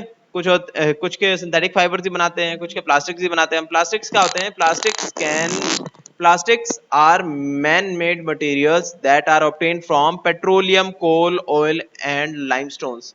के इन सारी चीजों से बनाए जा सकते हैं प्लास्टिक। आपके सबका मिक्स करते हैं, कुछ कुछ सब अलग अलग तरह के प्लास्टिक आते हैं, हजारों तरह के प्लास्टिक आते हैं मार्केट में, इन सब चीजों का इस्तेमाल होता है जिसमें। Plastic can be soft, hard और मोल्डेड इनटू मैनी शेप्स। कि प्लास्टिक सॉफ्ट भी हो सकता है, जैसे खिलौने में होता है ना सॉफ्ट प्लास्टिक होता है, हार्ड भी हो सकता है प्लास्टिक। आपने देखा होगा कि कार और बाइक के कुछ पार्ट्स होते हैं जो कि प्लास्टिक से बने होते हैं, बम्पर वगैरह, तो वो हार्ड भी हो सकता है प्लास्टिक। और वो किसी भी शेप में ढाला जा सकता है। आपने देखा प्लास्टिक तो हर शेप में आता है ना। It can be used in making furnitures, car seats, buckets, मतलब कि फर्नीचर बनाने में प्लास्टिक के फर्नीचर, कुर्सियां वगैरह आपने देखा होगा, टेबल कुर्सियां, कार सीट्स बनाने में भी काम आता है। अब कार सीट्स आप बोल रहे होंगे कि नहीं नहीं वो तो लेदर की फिनिशिंग होती है, कपड़ा होता है उस पर लगा हुआ, अंदर रुई वगैरह डाल रखी होती है, स्पंज वगैरह, पर उसके अंदर देखेंगे ना बिल्कुल अंदर, तो लोहे की सीट नहीं होगी वो, क्योंकि लोहा रहता है बहुत ही हैवी और उसमें जंग भी लग जाता है। वो बनती है अंदर से प्लास्टिक की। बकेट, बैग्स, बकेट आपको बताइए क्या होता है, बाल्टी को बोलते हैं। बैग्स बनाए जाते हैं, कप्स बनाए जाते हैं, प्लेट्स बनाए जाते हैं प्लास्टिक के। Soft plastics are used in the making of polythene bags. Soft plastics का यूज पॉलीथीन बैग्स बनाने के लिए भी किया जाता है। Another advantage of plastics in is their light weight. एक बहुत बड़ी खास बात है प्लास्टिक की, उसका हल्का होना। But they are non biodegradable chemical compounds, पर वो नेचर के लिए हार्मफुल रहते हैं, क्योंकि वो गलते नहीं है ना, वो सड़ते नहीं है, नॉन बायोडिग्रेडेबल है। कोई उन्हें जो माइक्रो ऑर्गेनिजम्स खा नहीं सकते उन्हें, तो सड़ेंगे ही नहीं। अब वो सालों सालों तक वैसे ही पड़े हुए हैं, वो जहां पे भी आपने फेंका वो कूड़ा जमा हो गया। Recycling of plastic is possible, पर रिसाइकिल करना प्लास्टिक का पॉसिबल है, पर हर तरह के प्लास्टिक को रिसाइकिल करना पॉसिबल नहीं है। कुछ हैं ऐसे प्लास्टिक जिनको हम रिसाइकिल कर सकते हैं, पर उसमें भी अलग अलग तरह की चैलेंजेस हैं। अब इतना प्लास्टिक आप इकट्ठा कैसे करेंगे, और अलग अलग तरह की प्लास्टिक्स को मिक्स करना भी मुश्किल है। एक सेम तरह का प्लास्टिक लाओगे तो आसानी से हो भी जाएगा रिसाइकल। अब पता चल रहा है कि रिसाइकिल करने में इतना पैसा खर्च हो रहा है जितने में नया प्लास्टिक बन जा रहा है। तो ये सारी चीजों को मद्देनजर रखते हुए आजकल नुकसान पहुंच रहा है हमारे नेचर को बहुत ज्यादा प्लास्टिक्स की वजह से, इसलिए तो कह रहे हैं बैन प्लास्टिक बैग्स, है ना। पर हाँ, प्लास्टिक के फर्नीचर्स को बैन करने के लिए नहीं बोलते, क्यों? क्योंकि सोचिए लकड़ी के अगर सारे फर्नीचर्स बनाने लग गए तो उससे ज्यादा पोल्यूशन हो सकता है, पेड़ कटना शुरू हो जाएंगे ना फिर तो इसीलिए प्लास्टिक बैग्स को बैन करने के लिए ज्यादा ध्यान देते हैं, क्योंकि एक बार यूज होता है प्लास्टिक बैग, और उसके ऊपर से भी वो रिसाइकिल करना बड़ा मुश्किल है उसको। तो इसलिए बोल देना भाई प्लास्टिक बैग तो कम से कम छोड़ो अभी इस्तेमाल करना। There are different starting chemicals for plastics, but they all formed in a similar way. बोल रहे हैं कि अलग अलग तरह के केमिकल से प्लास्टिक को बनाया जा सकता है, पर सबको बनाने का तरीका लगभग सेम ही है. A common starting material for plastic is ethane. Ethane नाम का जो एक कंपाउंड होता है, उससे जो है बना सकता है, पर सबको बनाने का तरीका लगभग सेम ही है. A common starting material for plastic is ethane. Ethane नाम का जो एक कंपाउंड होता है, उससे जो है बहुत सारे प्लास्टिक को बनाया जाता है. आमतौर पे ज्यादातर प्लास्टिक जो आप देखेंगे मार्केट में, वो इथेन नाम के प्लास्टिक से ही बनाया जाता है. आपने सुना पॉलीइथेन है ना, पॉलीइथीन ज्यादा सुना है आपने है ना, पॉलीथीन बैग्स है ना, तो पॉली इथेन, इथेन का उससे भी ज्यादा इस्तेमाल होता है. द एक तो होता है पॉलीथीन और एक होता है पॉलीथेन. तो थेन, इथेन का इस्तेमाल ज्यादा होता है प्लास्टिक के अंदर, इथेन से भी ज्यादा. The starting chemical is called monomer. जाहिर सी बात है, देखिए शुरू का जो कोई भी स्टार्टिंग केमिकल हो, चाहे वो पॉलीइथीन हो, इथेन हो, या फिर कितने भी तरह का कोई से भी हो प्लास्टिक है ना, चाहे पॉलीविनाइल क्लोराइड हो, कुछ भी हो, वो सब जो है एक तरह का मोनोमर ही कहलाता है. ठीक है, वो सब आपस में मिक्स होकर एक पॉलीमर बना लेते हैं बड़ा. स्टार्टिंग कंपाउंड आपस में मिक्स होकर एक मोनोमर बना लेते हैं, वो मिक्स होकर आपस में एक पॉलीमर बना लेते हैं. शुरू में जब सिंगल कंपाउंड होते हैं तो उनको बोल देते हैं मोनोमर, जैसे कि मैंने बताया था आपको पहले काफी, कि किस तरह से एटम्स होते हैं, एटम्स फिर मॉलिक्यूल्स, फिर अलग अलग तरह के मॉलिक्यूल्स मिलकर एक पॉलीमर बना सकते हैं. ठीक है, तो मॉलिक्यूल ही होता है एक सिंगल मॉलिक्यूल, उसी को मोनोमर बोल देते हैं. पर किसी भी सिंगल मॉलिक्यूल को मोनोमर नहीं बोलेंगे. जैसे पानी का मॉलिक्यूल है तो उसको मोनोमर नहीं बोलेंगे हम, क्योंकि पानी को आपने देखा होगा ठोस थोड़ी होता वो आसानी से, उसे जमा तो हो जाता है ठोस, वरना वो वैसे शेप का थोड़ी होता कि उसे हम इस्तेमाल कर सकें. एक सिंगल बड़ा सा मॉलिक्यूल थोड़ी बनता उसका. तो इसलिए पानी के अंदर वो प्रॉपर्टी नहीं है मोनोमर वाली, इसलिए उसको मोनोमर नहीं बोलते.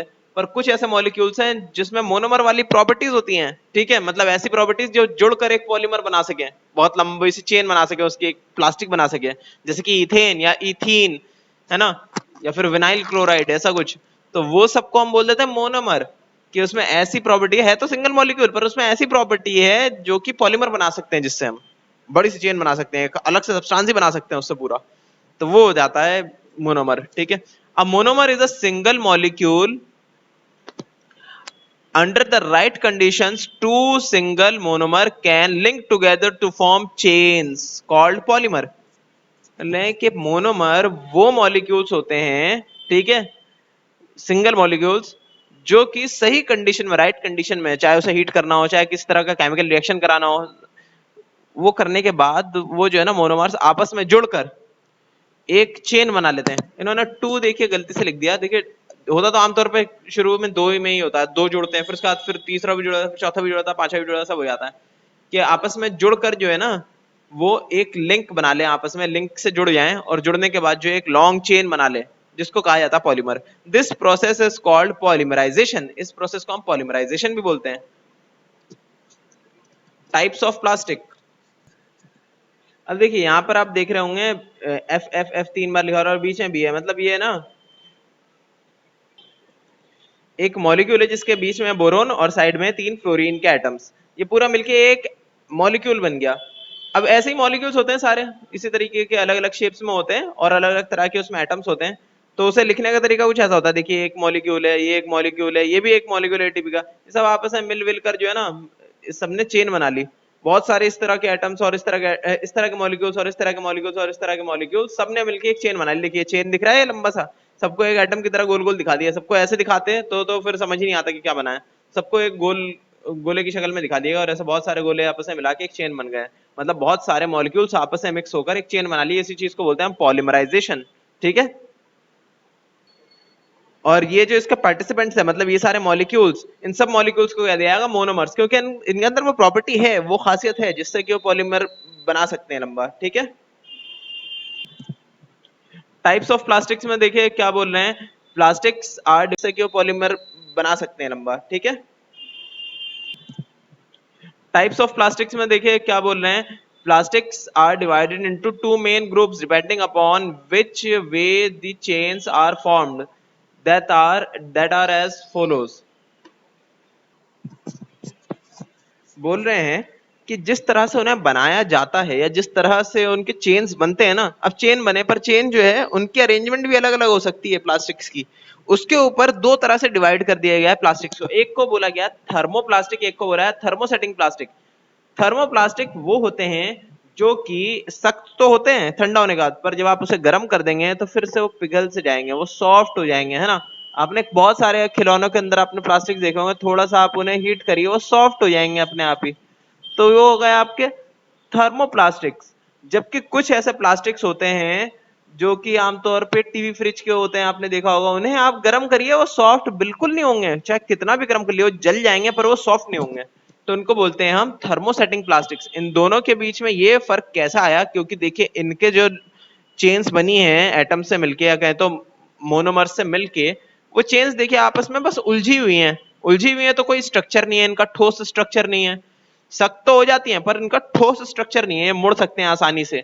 जबकि दूसरी तरफ थर्मोसेटिंग प्लास्टिक्स क्या होते हैं कि ये एक स्ट्रक्चर बना रखे हैं, देखिए ऐसे लिंक हैं जिन्होंने क्रिस क्रॉस तरीके से इन्हें जोड़ रखा है कि इनका एक पर्टिकुलर स्ट्रक्चर है, इसे वैसे ना फोल्ड नहीं किया जा सकता आसानी से। इन्हें आप जो मोड़ने की कोशिश करेंगे तो टूट जाएंगे, मुड़ेंगे नहीं। ऐसे आपने बहुत सारे प्लास्टिक देखे होंगे जो मुड़ते नहीं है, टूट जाते हैं, जबकि ऐसे बहुत सारे प्लास्टिक आपने देखे होंगे जो कि मुड़ जाते हैं, टूटते नहीं आसानी से, तो उनको बोल देते हैं थर्मोप्लास्टिक्स। ठीक है, और जो टूट जाते हैं उनको बोलते हैं थर्मोसेटिंग प्लास्टिक्स। समझ गया ऐसा क्यों होता है, क्योंकि इसमें स्ट्रक्चर फिक्स है इनका। आपस में देखिए क्रिस क्रॉस करिए जॉइंट्स होगा ना, अब ये जॉइंट्स तोड़कर ही ये अलग हो सकते हैं, मतलब टूटेंगे ही हैं, ये नहीं हो सकता फोल्ड, या फिर ये नहीं सॉफ्ट होने वाले। जबकि ये क्या है, इसका शेप तो आप कैसे भी कर दिए, मोड़ छोड़ दिए, इसको कुछ भी फर्क नहीं पड़ता, क्योंकि इसका कोई पर्टिकुलर स्ट्रक्चर नहीं है, तो उलझे हुए धागे हैं, मतलब धागे नहीं, वो पॉलीमर्स उलझे हुए हैं इनके, इसलिए ये थोड़ा सा मोल्ड किए जा सकते हैं आसानी से। ठीक है, लिख के रखा है इन्होंने थर्मोप्लास्टिक्स में, those which soften on heating and then harden again on cooling, जो गर्म करने से गर्म करने से सॉफ्ट हो जाए, फिर ठंडा करने के बाद फिर हार्ड हो जाए। थर्मोसेटिंग प्लास्टिक्स कौन से होते हैं, those which never soften once they have been molded, मतलब कि शुरू शुरू में जब हम बना देते हैं ना उसको प्लास्टिक को, तो पहली बार जो हमने बनाया तभी ये चीजें फॉर्म हो गई, इसके बीच में ये स्ट्रक्चर के जो लिंक्स हैं, लिंक्स ज्वाइन हो गए। अब ये नहीं हिलने वाला, चाहे आप इसको गर्म करें या कुछ करें या मोड़ने की कोशिश करें, ये नहीं होने वाला कुछ भी, ये जैसा का तैसा ही रहने वाला है ये, या भी टूटेगा ही, अब ये नहीं मुड़ने वाला, या फिर ये सॉफ्ट नहीं होने वाला। ठीक है, अब यहाँ पे लिखा है what you learn, fill in the blanks. Fill in the blanks आपका जो है होमवर्क है, ये आप कर लिए खुद से बहुत ही आसान से। ये नहीं होता तो मैं नेक्स्ट क्लास में कराता हूँ आपको, और जितना पढ़ा है उतना रिवाइज कर लीजिए। स्टूडेंट्स, लास्ट क्लास में हमने पढ़ा था प्लास्टिक्स के बारे में, आज हम करेंगे व्हाट यू लर्न का fill in the blanks. First आपका thousands of monomers join together to form a large unit called polymer. ठीक है, पॉलीमर लिख दिएगा।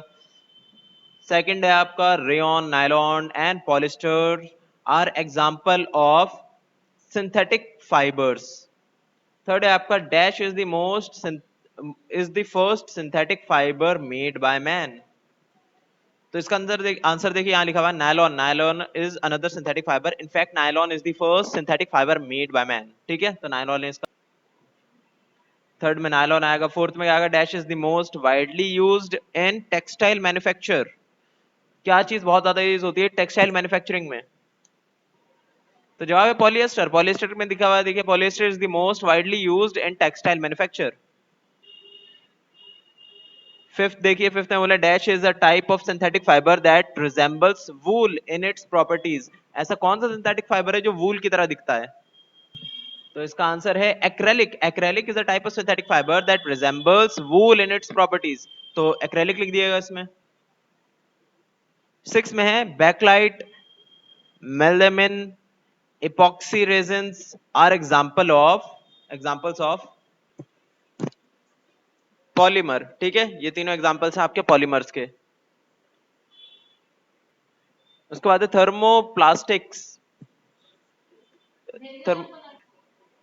थर्मोप्लास्टिक्स क्या होते हैं, जो गर्म होने के बाद थोड़े से बदल जाते हैं ना, मतलब कि अगर आप उन्हें गर्म करेंगे तो वो जो है सॉफ्ट हो जाएंगे, उसे आप फिर मोड़ सकते हैं, किसी भी शेप में ढाल सकते हैं। ठीक है, और ठंडा होने के बाद वहां पर वो जम जाएंगे वैसे ही।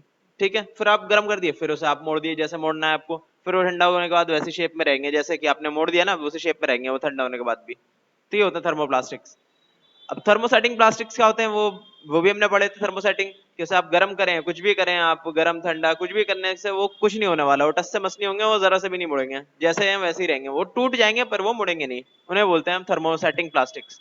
देखते हैं जरा थर्मोप्लास्टिक्स पढ़ लेते हैं थोड़ा सा। Thermoplastics are made up from long chain of molecules which are tangled together and have no formal pattern। देखिए लंबे लंबे चेन्स है ना,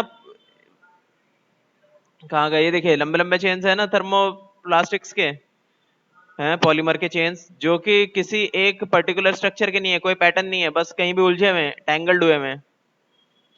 आगे क्या लिख रहे हैं,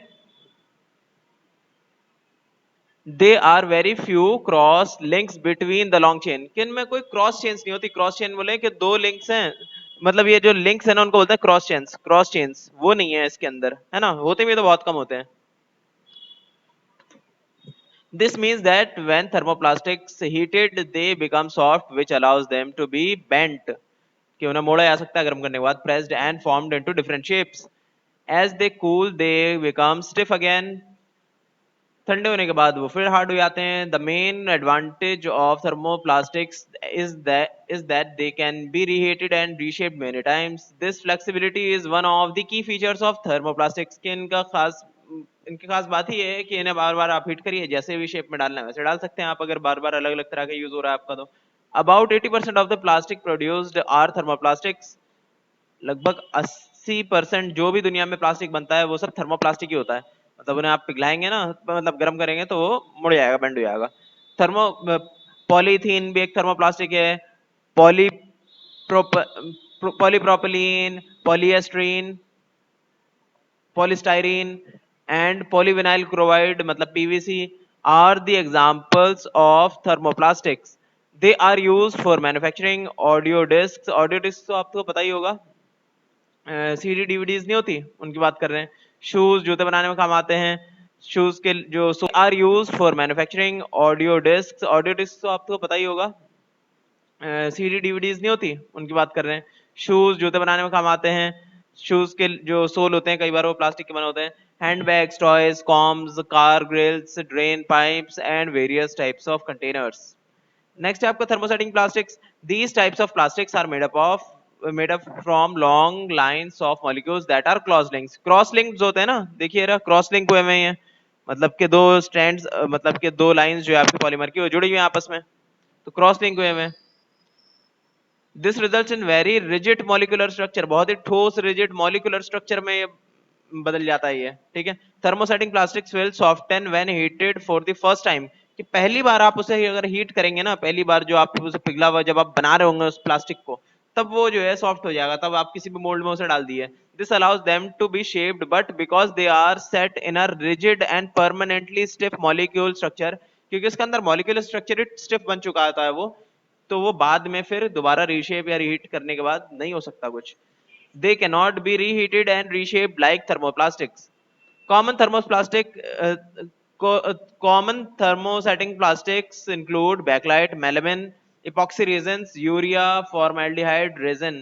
अच्छा, यहाँ पे जो है ना bakelite, melamine, epoxy resin example दे रखा है, कौन से पॉलीमर के अंदर, थर्मोसेटिंग प्लास्टिक्स के अंदर। तो आप जो ऊपर हमारा था ना ये बैकलाइट, मेलामिन, इपॉक्सी रेजिन्स, यहां पर आप लिख दिए थर्मोसेटिंग प्लास्टिक्स, ठीक है। मैंने पहले एग्जांपल में लिखाया था क्या, पॉलीमर, तो ये आंसर भी ठीक था बिल्कुल, पर यहाँ पे और ज्यादा स्पेसिफिक आंसर दे रखा है थर्मोसेटिंग प्लास्टिक। तो आप थर्मोसेटिंग प्लास्टिक लिखिए कि पॉलीमर तो है ही, पर साथ है थर्मोसेटिंग प्लास्टिक का पॉलीमर है, ठीक है। तो थर्मोसेटिंग प्लास्टिक लिख दिया यहाँ पे। आगे देखिए क्या लिख रहा है, urea formaldehyde resin, polyurethane and silicons। Thermosetting plastics are good electrical insulators and they resist fire and heat better than thermoplastics। लेकिन फायर और हीट को ये अच्छे से बचाते हैं, इसलिए आपने देखा होगा जो खटके होते हैं स्विचेस, वही प्लास्टिक से बने होते हैं, पर वो सॉफ्ट नहीं होता, वो हार्ड प्लास्टिक होता है काफी, वो जल्दी गर्म होने के बाद वो पिघलता नहीं है। Backlight is used for making articles such as electrical plugs and sockets। Backlight बोलते हैं वो जो इलेक्ट्रिकल प्लग्स और सॉकेट्स आते हैं ना, इसे आप जोर से मारें तो पिचकते नहीं, वो टूट जाते हैं, तो वो होते हैं बैकलाइट, मतलब कि thermosetting plastics. Electrical switches and handles of utensils. Utensils के हैंडल्स मतलब बर्तनों के जो हैंडल होते हैं वो भी थर्मोसेटिंग प्लास्टिक के होते हैं, ना कि थर्मोप्लास्टिक, अगर थर्मोप्लास्टिक लगा देंगे तो पिघल जाएगा गर्म होने के बाद। While melamine is a versatile material, it resists fire and can tolerate heat better than other plastics. Melamine जो है फायर को ज्यादा देर तक ज्यादा अच्छी तरीके से अपने आप में हैंडल कर सकता है। This is used for making floor tiles, floor tiles में भी इस्तेमाल होता है मेलामिन का। Kitchenwares and fabrics which resist fire. आगे देखिए general properties of, general characteristics of plastics. पहला है plastics do not react with chemicals, chemicals के साथ रिएक्ट नहीं करता प्लास्टिक, प्लास्टिक के कंटेनर में ही बहुत सारे तेजाब वगैरह आते हैं इसीलिए। Plastics are light in weight, strong and durable and are therefore used for making, अच्छा, plastics are mostly non-reactive with chemicals. Therefore, many plastic-based products can be put into plastic containers like cleaning fluids. साफ करने वाली fluids जो होती है ना, वो plastic के कंटेनर में डाल देते हैं क्योंकि वो हर चीज को साफ कर सकती है पर प्लास्टिक को साफ नहीं कर पाएगी, वो पिघला नहीं सकती प्लास्टिक को। मेडिसिन, सिरप्स एक्सेट्रा, कि मेडिसिन रखने में क्या फायदा है कि रिएक्ट नहीं करेगा ना प्लास्टिक, उसमें टूट टूट के मिक्स नहीं हो जाएगा मेडिसिन में, वरना टूट के मिक्स होगा तो मेडिसिन फिर हमारे पेट में एक नुकसान करेगी। और सिरप्स वगैरह के लिए पैकिंग में काम आती है प्लास्टिक। सेकंड आपका plastics are very light in weight, strong, durable and inexpensive. काफी सस्ते होते हैं, टिकाऊ होते हैं, स्ट्रॉन्ग होते हैं और लाइट इन वेट होते हैं। Plastics are light in weight, strong and durable, very light in weight, strong, durable and inexpensive. काफी सस्ते होते हैं, टिकाऊ होते हैं, स्ट्रॉन्ग होते हैं और लाइट इन वेट होते हैं। Plastics are light in weight, strong and durable, and therefore they are used for making parts of aircrafts, cars and spacecrafts. ये सारी चीजें बनाने में भी काम आते हैं। Plastics can take the wear and tear of daily life and do not get broken easily. कि आसानी से रोजमर्रा की जिंदगी में आप इसे इस्तेमाल कर सकते हैं, गिराओ तोड़ो पटको पर ये टूटेगा नहीं जल्दी। They last for long. Also, plastics is inexpensive compared to other material used to make products like that from plastics. काफी सस्ते भी होते हैं प्लास्टिक। थर्ड में आपका plastics can be both thermal and electrical insulator, कि थर्मल इंसुलेटर भी हो सकते हैं, मतलब गर्मी को अपने आसपास नहीं जाने देंगे, ना ही इलेक्ट्रिसिटी को अपने आसपास जाने देंगे, मतलब electrical insulators. Plastics are insulators that do not allow heat and electricity to flow through them. For example, backlight, a type of plastic, is used to make electrical switches. अभी हमने पढ़ा कि electrical switches किस चीज से बनता है, backlight से, जो कि इलेक्ट्रिसिटी को इधर से उधर ट्रांसफर नहीं होने देता, ना ही हीट को। Insulating casing and handles to cookware and tools. Melamine, a type of plastic, is heat resistant and used to make kitchenware, floor tiles and special suits for firemen. Fireman के special suit बनाने के लिए melamine का इस्तेमाल होता है क्योंकि वो जल्दी आग नहीं पकड़ता। सब common plastics and there uses. Common plastics के नाम है यहाँ पे देखिए, अजीबोगरीब से नाम है क्योंकि केमिकल्स होते हैं ना एक तरह के, और उसके यूजेस दे रखे हैं। पॉलीथीन, पॉलीथीन तो आपको पता ही है थर्मोप्लास्टिक होता है, ठीक है। आप पिघलाएंगे ना, थोड़ा सा गर्म करेंगे तो वो सिकुड़ना शुरू हो जाएगा polythene.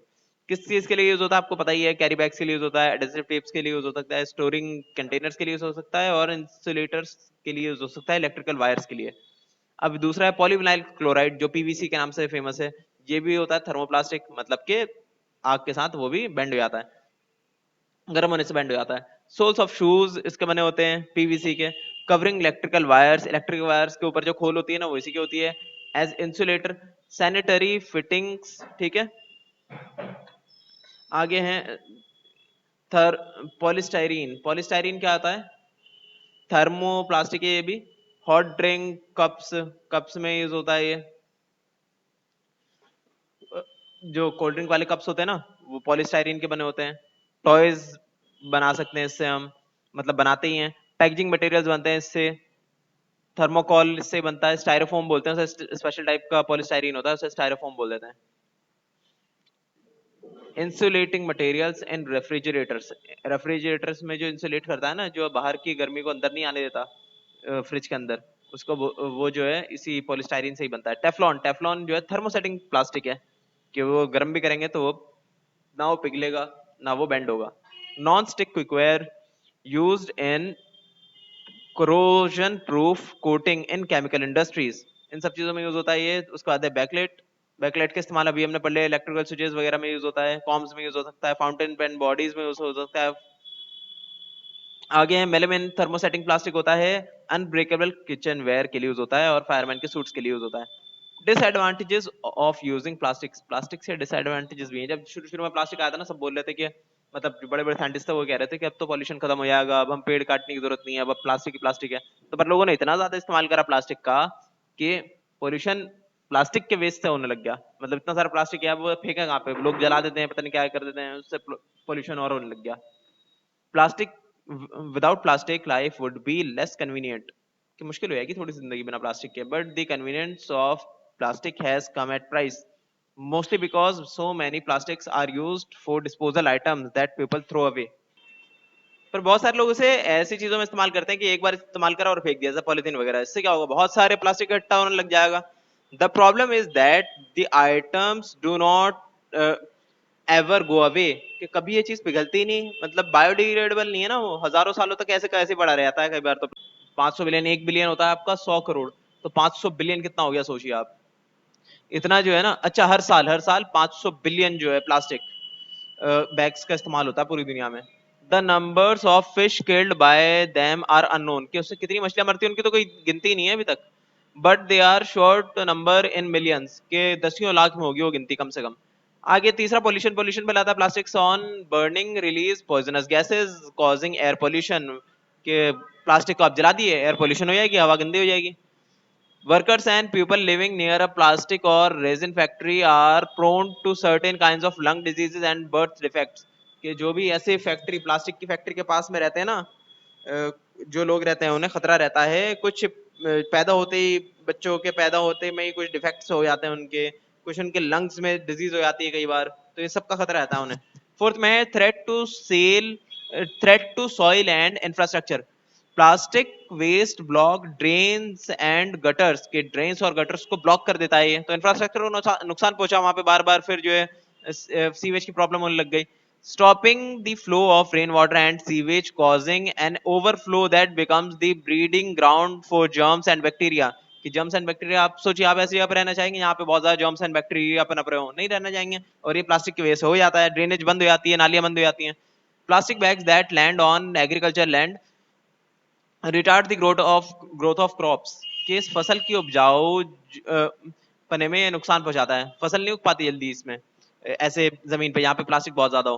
Plastic waste that lies on the soil blocks the passage of oxygen causing soil infertility, कि प्लास्टिक सोचिए आगे तो अब ऑक्सीजन लेना, आर पार जाना जो है सॉइल के बड़ा मुश्किल हो जाता है, जिसकी वजह से इनफर्टाइल हो जाती है सॉइल, उसके अंदर फिर उगाना मुश्किल है कोई भी पौधा। Managing plastic waste, plastic waste को मैनेज करना बहुत जरूरी है। देखिए क्या क्या बोल रखा है इसमें। the only way to manage plastic is to follow the 4 R's principle, कि 4 R वाला प्रिंसिपल फॉलो करना है। Reduce reuse recycle and recover. देखिए क्या, रिड्यूस का मतलब कम करो, reduce means the lower the unnecessary consumption of resources. For example we can reduce the use of plastic bags by carrying a cloth bag, cloth bag ले लिए, plastic bag का use मत करिए, चीजों को रिड्यूस करिए, कम से कम करिए इस्तेमाल करना, जो भी फालतू की चीजें हैं। Choose products that have the least amount of disposable parts like toothbrush with replaceable brushes, के टूथब्रश लिए जिसके जो है ना ऊपर का खाली ब्रश चेंज हो जाए, पूरा डंडी आपको चेंज करने की जरूरत ना पड़े, उससे भी थोड़ा फायदा होगा, उतना प्लास्टिक तो बचा कम से कम फेंकने से। Consuming less will decrease the waste of unnecessary plastics. Next है रीयूज, किस चीज को रीयूज करिए। Reuse means that we use discarded items, for example we can use plastic bottles of soft drink for storing water, similarly we can use plastic containers of various process. Plastic containers को बार बार use करना चाहिए हमें जितना हो सके। Plastic bottles भी जो कोल्ड ड्रिंक आती है ना उसमें हमें पानी भर के पी लेना चाहिए, पर उसे बार बार यूज करना चाहिए, ऐसा नहीं है कि बार बार आप नई नई चीजें ले रहे हैं। आगे रिसाइकिल, रिसाइकिल करना तो आप जानते हैं, do not throw plastic items in garbage, instead it sell it to the any junk vendor और them to specified bin so that these can be reformed again. क्या आप कबाड़ी वालों को दे दिए, जो भी रिसाइकिल हो सकती है चीजें उन्हें आप कचरे में मत फेंकिए, ताकि वो दोबारा से रीयूज होकर आपके पास ही आए। रिकवर, रिकवर का मतलब क्या है, we need to recover the loss और harm we do in the environment by using plastic judicially.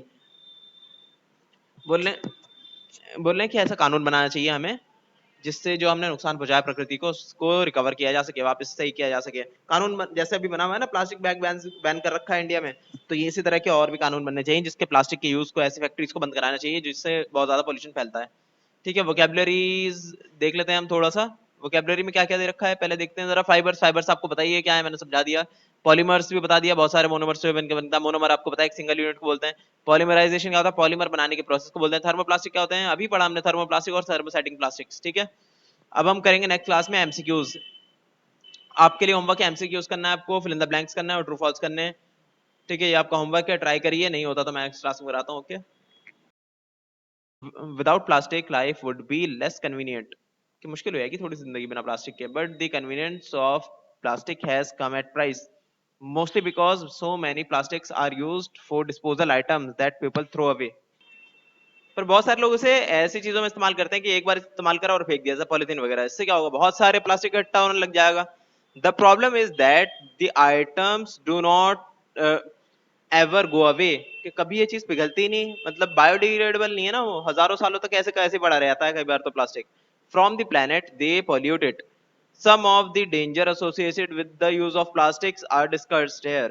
Environmental damage पहला है आपका, कि प्रकृति को नुकसान पहुंचता है। जाहिर सी बात है, प्रकृति को नुकसान पहुंचता है। उसे आप समुद्र में फेंकोगे प्लास्टिक को तो मछलियां मर जाएंगी, उस प्लास्टिक को आप ऐसे जमीन में फेंकोगे तो वहां की मिट्टी उपजाऊ नहीं रहेगी, जहां पे भी फेंकोगे वो जगह ही खराब हो जाएगी।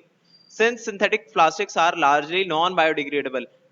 अच्छा, एक चीज को समझिए कि अगर आप जो है टेबल कुर्सी इन सारी चीजों के लिए इस्तेमाल कर रहे हैं ना प्लास्टिक को, या ऐसी चीजों के लिए लॉन्ग टर्म में काम आए, आपके लंबे टाइम तक चले, तो फायदेमंद है प्लास्टिक, बहुत फायदेमंद है, क्योंकि लकड़ी नहीं काटनी पड़ रही है आपको, लो मेंटेनेंस है, सस्ता है, क्या क्या चाहिए उसके लिए आपको, बहुत बढ़िया चीज है।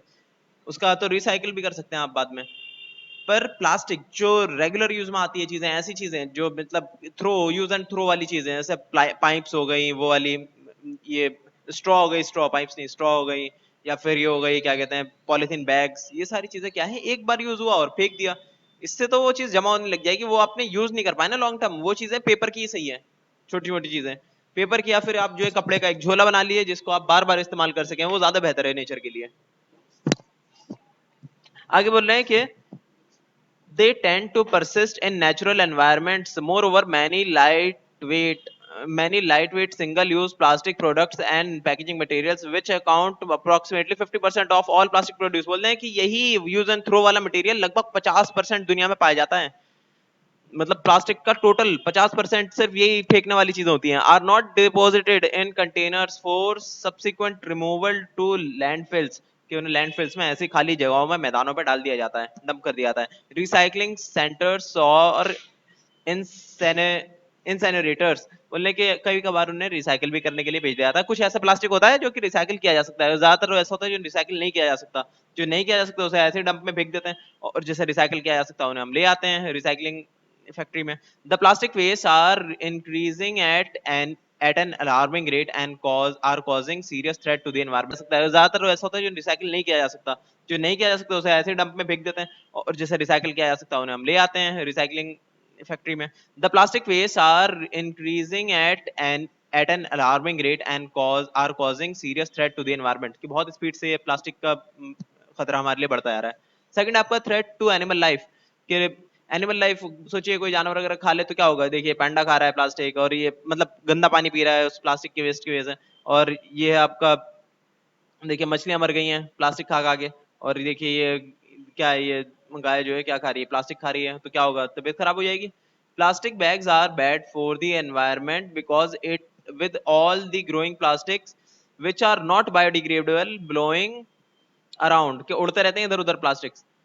एनीथिंग कैन ingest इट, कोई भी चीज जब उसे खा लेगी पेट में अंदर जाएगा प्लास्टिक, तो animals like cows feed on garbage and sometimes swallow the poly bags along with the food waste, के सड़े गले खाने के साथ साथ कई बार जो गाय भैंस होती हैं या फिर कोई भी रास्ते में चलते हुए जो होते हैं बहुत सारे जानवर, वो सब खा लेते हैं प्लास्टिक को, खाने के बाद मर जाते हैं। This makes them to choke causing death, कि उनसे उनका गला जो है फंस जाता है, मतलब गला बंद हो जाता है उससे, उनका प्लास्टिक गले में गया और फंस गया तो बस मर जाते हैं बेचारे। Plastic stake conservationists estimate that at least 1 lakh mammals and birds die from them each year, के जो कंजर्वेशनिस्ट कौन होते हैं, जो एनवायरमेंटलिस्ट होते हैं उन्हीं को बोल देते हैं, कि एनवायरमेंट के रख रखाव के बारे में वो स्टडी करते हैं और फिर बताते हैं जनता को, दुनिया को, कि नहीं नहीं ये सब काम मत करो, इससे एनवायरमेंट को खतरा है। तो बता रहे हैं कि ये 1 लाख से ज्यादा जो है ना जानवर हर साल मर जाते हैं ये इस प्लास्टिक खा के। felled by the estimate 500 billion and more plastic bags that are produced and consumed around the world, कि हर महीने 500 बिलियन प्लास्टिक बैग्स जो है, 500 बिलियन, 1 बिलियन होता है आपका 100 करोड़, तो 500 बिलियन कितना हो गया सोचिए आप। इतना जो है ना, अच्छा हर साल 500 एक्सरसाइज मल्टीपल चॉइस क्वेश्चंस। देखिए कल लास्ट क्लास में हमने जो है चैप्टर कंप्लीट कर लिया था, रीडिंग उसकी कंप्लीट हो गई थी। आज हम करने वाले हैं एक्सरसाइज की। फर्स्ट है आपका take the correct option. Polymers are the giant molecules which are made up of many repeating unit called repeating units जिनका नाम है monomers। ठीक है, monomers से मिलकर तो बनता है आपको पॉलीमर, तो यहाँ पे टिक लगा लिए। सेकंड है आपको which of the following is a synthetic fiber। Synthetic fibre कौन सा, कॉटन है क्या? नहीं, ये नेचुरल है। जूट, जूट भी नेचुरल है। रेयन, रेयन पे टिक लगा लिए, ये सिंथेटिक फाइबर है। थ्री आपका which of the following resembles silk the most. Resembles का मतलब मैच करता है, तो सबसे ज्यादा सिल्क से कौन सी चीज मैच करती है, पॉलिएस्टर, रेयन या फिर नायलॉन? तो जवाब है रेयन। रेयन को आर्टिफिशियल सिल्क भी कहा जाता है। इस पे टिक लगा लिए। फोर्थ आपका it is the polymer of Easter. Easter के पॉलीमर को क्या बोलते हैं, मतलब ईस्टर से बने हुए पॉलीमर है एक है, इनमें से कौन सा बता दिए वो? रेयन है, पॉलिएस्टर है, नायलॉन है। तो इसका जवाब यहाँ पे देखिए पॉलिएस्टर है, जो कि ईस्टर ग्रुप से बना हुआ है, तो आप ईस्टर पे टिक लगा लीजिए। फिफ्थ है poly polyethylene is a. Polyethylene क्या है, थर्मोसेटिंग प्लास्टिक है या थर्मोप्लास्टिक है या फिर नन ऑफ दीज? तो जवाब है थर्मोप्लास्टिक। ठीक है, पॉलीथाइलिन जो है आपका, या कहें तो पॉलीएथिलीन जो है आपका थर्मोप्लास्टिक होता है। थर्मोप्लास्टिक तो आपको ऑलरेडी पता ही है, जो कि गर्म करेंगे तो फिर आराम से मुड़ सकता है। सिक्स में बोल रहे हैं which of the following is a bad conductor of electricity. कौन सा है जो कि अपने अंदर से इलेक्ट्रिसिटी को पार नहीं होने देता आसानी से?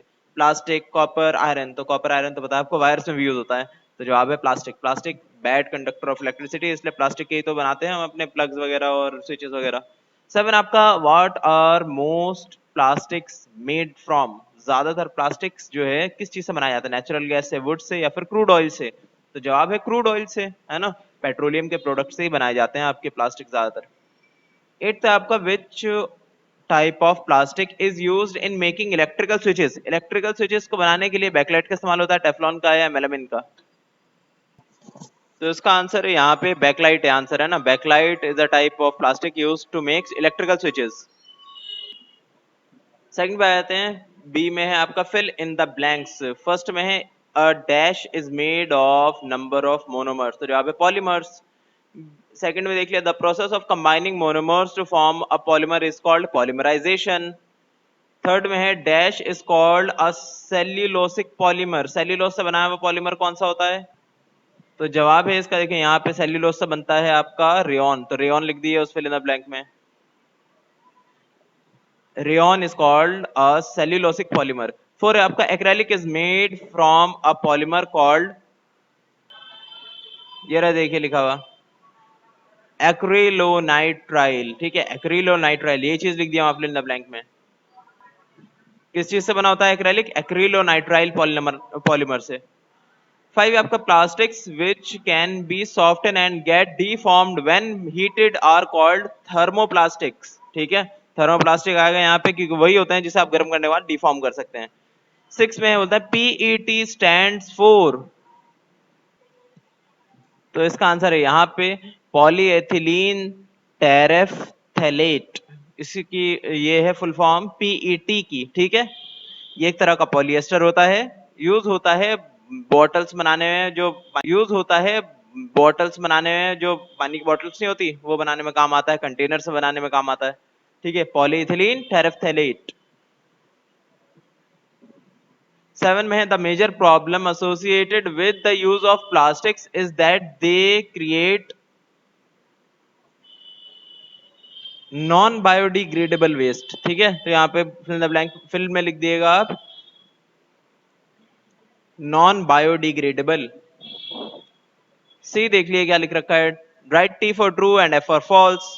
फर्स्ट आपका cotton, wool and silk are manmade fibres, तो जवाब है नहीं, फॉल्स, ये सब नेचुरल फाइबर्स हैं। सेकंड है आपका nylon has the highest tensile strength among all the synthetic fibres. के नायलॉन में सबसे ज्यादा टेंसाइल स्ट्रेंथ मतलब सबसे ज्यादा मजबूत उसके धागे होते हैं, खींचेंगे तो टूटेंगे नहीं धागे उसके, तो ये ट्रू है। उससे पैराशूट भी बनाए जाते हैं, इतना मजबूत होता है ये तो। 3 आपका plastic is eco friendly material. Plastic eco friendly material है क्या, नेचर का दोस्त है? तो जवाब है फॉल्स, नहीं। 4th आपका प्लास्टिक इज बायोडिग्रेडेबल मटेरियल, तो ये भी फॉल्स है, नहीं, ये नॉन बायोडिग्रेडेबल मटेरियल है, ये जो है सड़ता ही नहीं, फॉल्स होगा। 5th आपका इन thermosetting plastics long chain of molecules are cross links, तो ये ट्रू है कि लॉन्ग चेन मॉलिक्यूल्स जो हैं वो क्रॉस लिंक्स होते हैं। क्रॉस लिंक्स मतलब जैसे कि हमने देखा था थर्मोसेटिंग प्लास्टिक्स में, ये देखिए लॉन्ग चेन्स हैं बहुत सारी, वो क्रॉस लिंक हुए हैं बीच में, तो ये हो गया आपका ये ट्रू। 6 में Bakelite is a thermosetting plastic, तो ये ट्रू है, ठीक है, थर्मोसेटिंग है वो, मतलब पिघलता नहीं है वो जल्दी। 7 है आपका the 4 R's stand for reduce, refund, recycle and recover, तो रिफंड कहां से आ गया देखें जरा, तो यहाँ तो रिफंड है नहीं, यहाँ तो रिड्यूस, रीयूज, रिसाइकल और रिकवर है, तो ये आपका फॉल्स हो गया यहाँ पे, है ना, इसमें एक गलती है ये वाली, रिफंड नहीं था यहाँ पे, रीयूज था, तो इसलिए ये भी हो गया फॉल्स। अब देख लिए डी में शॉर्ट आंसर क्वेश्चंस, ये हम नेक्स्ट क्लास में करेंगे, अभी इतना कराया वो कर लीजिए, ठीक है, ये करने के बाद मैं ये सेंड कर दिया होमवर्क। लास्ट क्लास में हमने करे थे एमसीक्यूज करे थे, फिर इन द ब्लैंक्स किए थे, ट्रू फॉल्स। आज हम देखेंगे शॉर्ट आंसर क्वेश्चन है। फर्स्ट है what do you understand by polymer, कि पॉलीमर क्या होते हैं। देखिए इसका आंसर यहाँ पे है, सबसे पहले तो आप ये ना डायग्राम बना लिएगा, ठीक है, ये डायग्राम बना लिया आपने कि कैसे मोनोमर से पॉलीमर बनता है, पॉलीमराइजेशन की प्रोसेस से, और आप लिख लिएगा यहां से लेके यहां तक पहले तो, है ना, इतना लिखने के बाद आप जो है ये वाली लाइन और लिख लिएगा, most polymers are light, strong, long lasting, easy to form into shapes and cheap, this is what makes them so useful. Second है what is the first man made fibre, कि पहला जो है मैन मेड फाइबर कौन सा था। What is it generally called and why, उसे आमतौर पे क्या कहा जाता है और क्यों।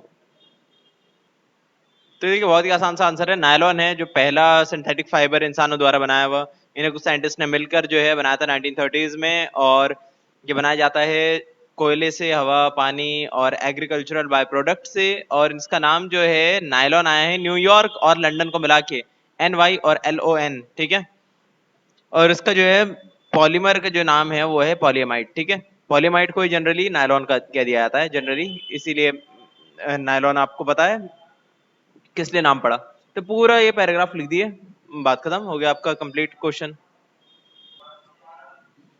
थर्ड में आपका list any two uses of rayon, rayon के दो काम बताइए। देखिए पहला जो है ना यूज आप लिख लिए, ये कैसे जो है कॉटन के साथ जो है मिक्स करके बेडशीट बना सकते हैं आप, और वूल के साथ मिक्स करके कारपेट बना सकते हैं, और नेकटाई बना सकते हैं, शर्ट बना सकते हैं, साड़ीज बना सकते हैं, एक्सेट्रा। ये पहला लिख दिया। दूसरा लिख दिए यही जिसके नीचे जो है बहुत बढ़िया है, एब्जॉर्बेंट होता है वो जो है ना, तो क्या मेडिकल सर्जिकल प्रोडक्ट्स के लिए इस्तेमाल हो सकता है, ठीक है, मतलब कि जो चोट वगैरह लग गया तो उसको ढकने के लिए पट्टी वगैरह बनती है वो इसी की बन जाती है। शाइनी होता है, रेयन क्या बोलते हैं, सिंथेटिक वो भी बोलते हैं इसको, सिल्क है ना, सिल्क की तरह दिखता है ये। तो ये दोनों यूज लिख दिया जाए तो कोई और से भी दो यूज लिख सकते हैं, ठीक है, चार दे रखे हैं आपको, दो लिखने हैं। फोर बोले what are the two types of plastics, तो पूछ रहे हैं कि कौन से हैं वो दो तरह के प्लास्टिक्स, तो लिख दिया यहाँ पे टाइप्स ऑफ प्लास्टिक्स।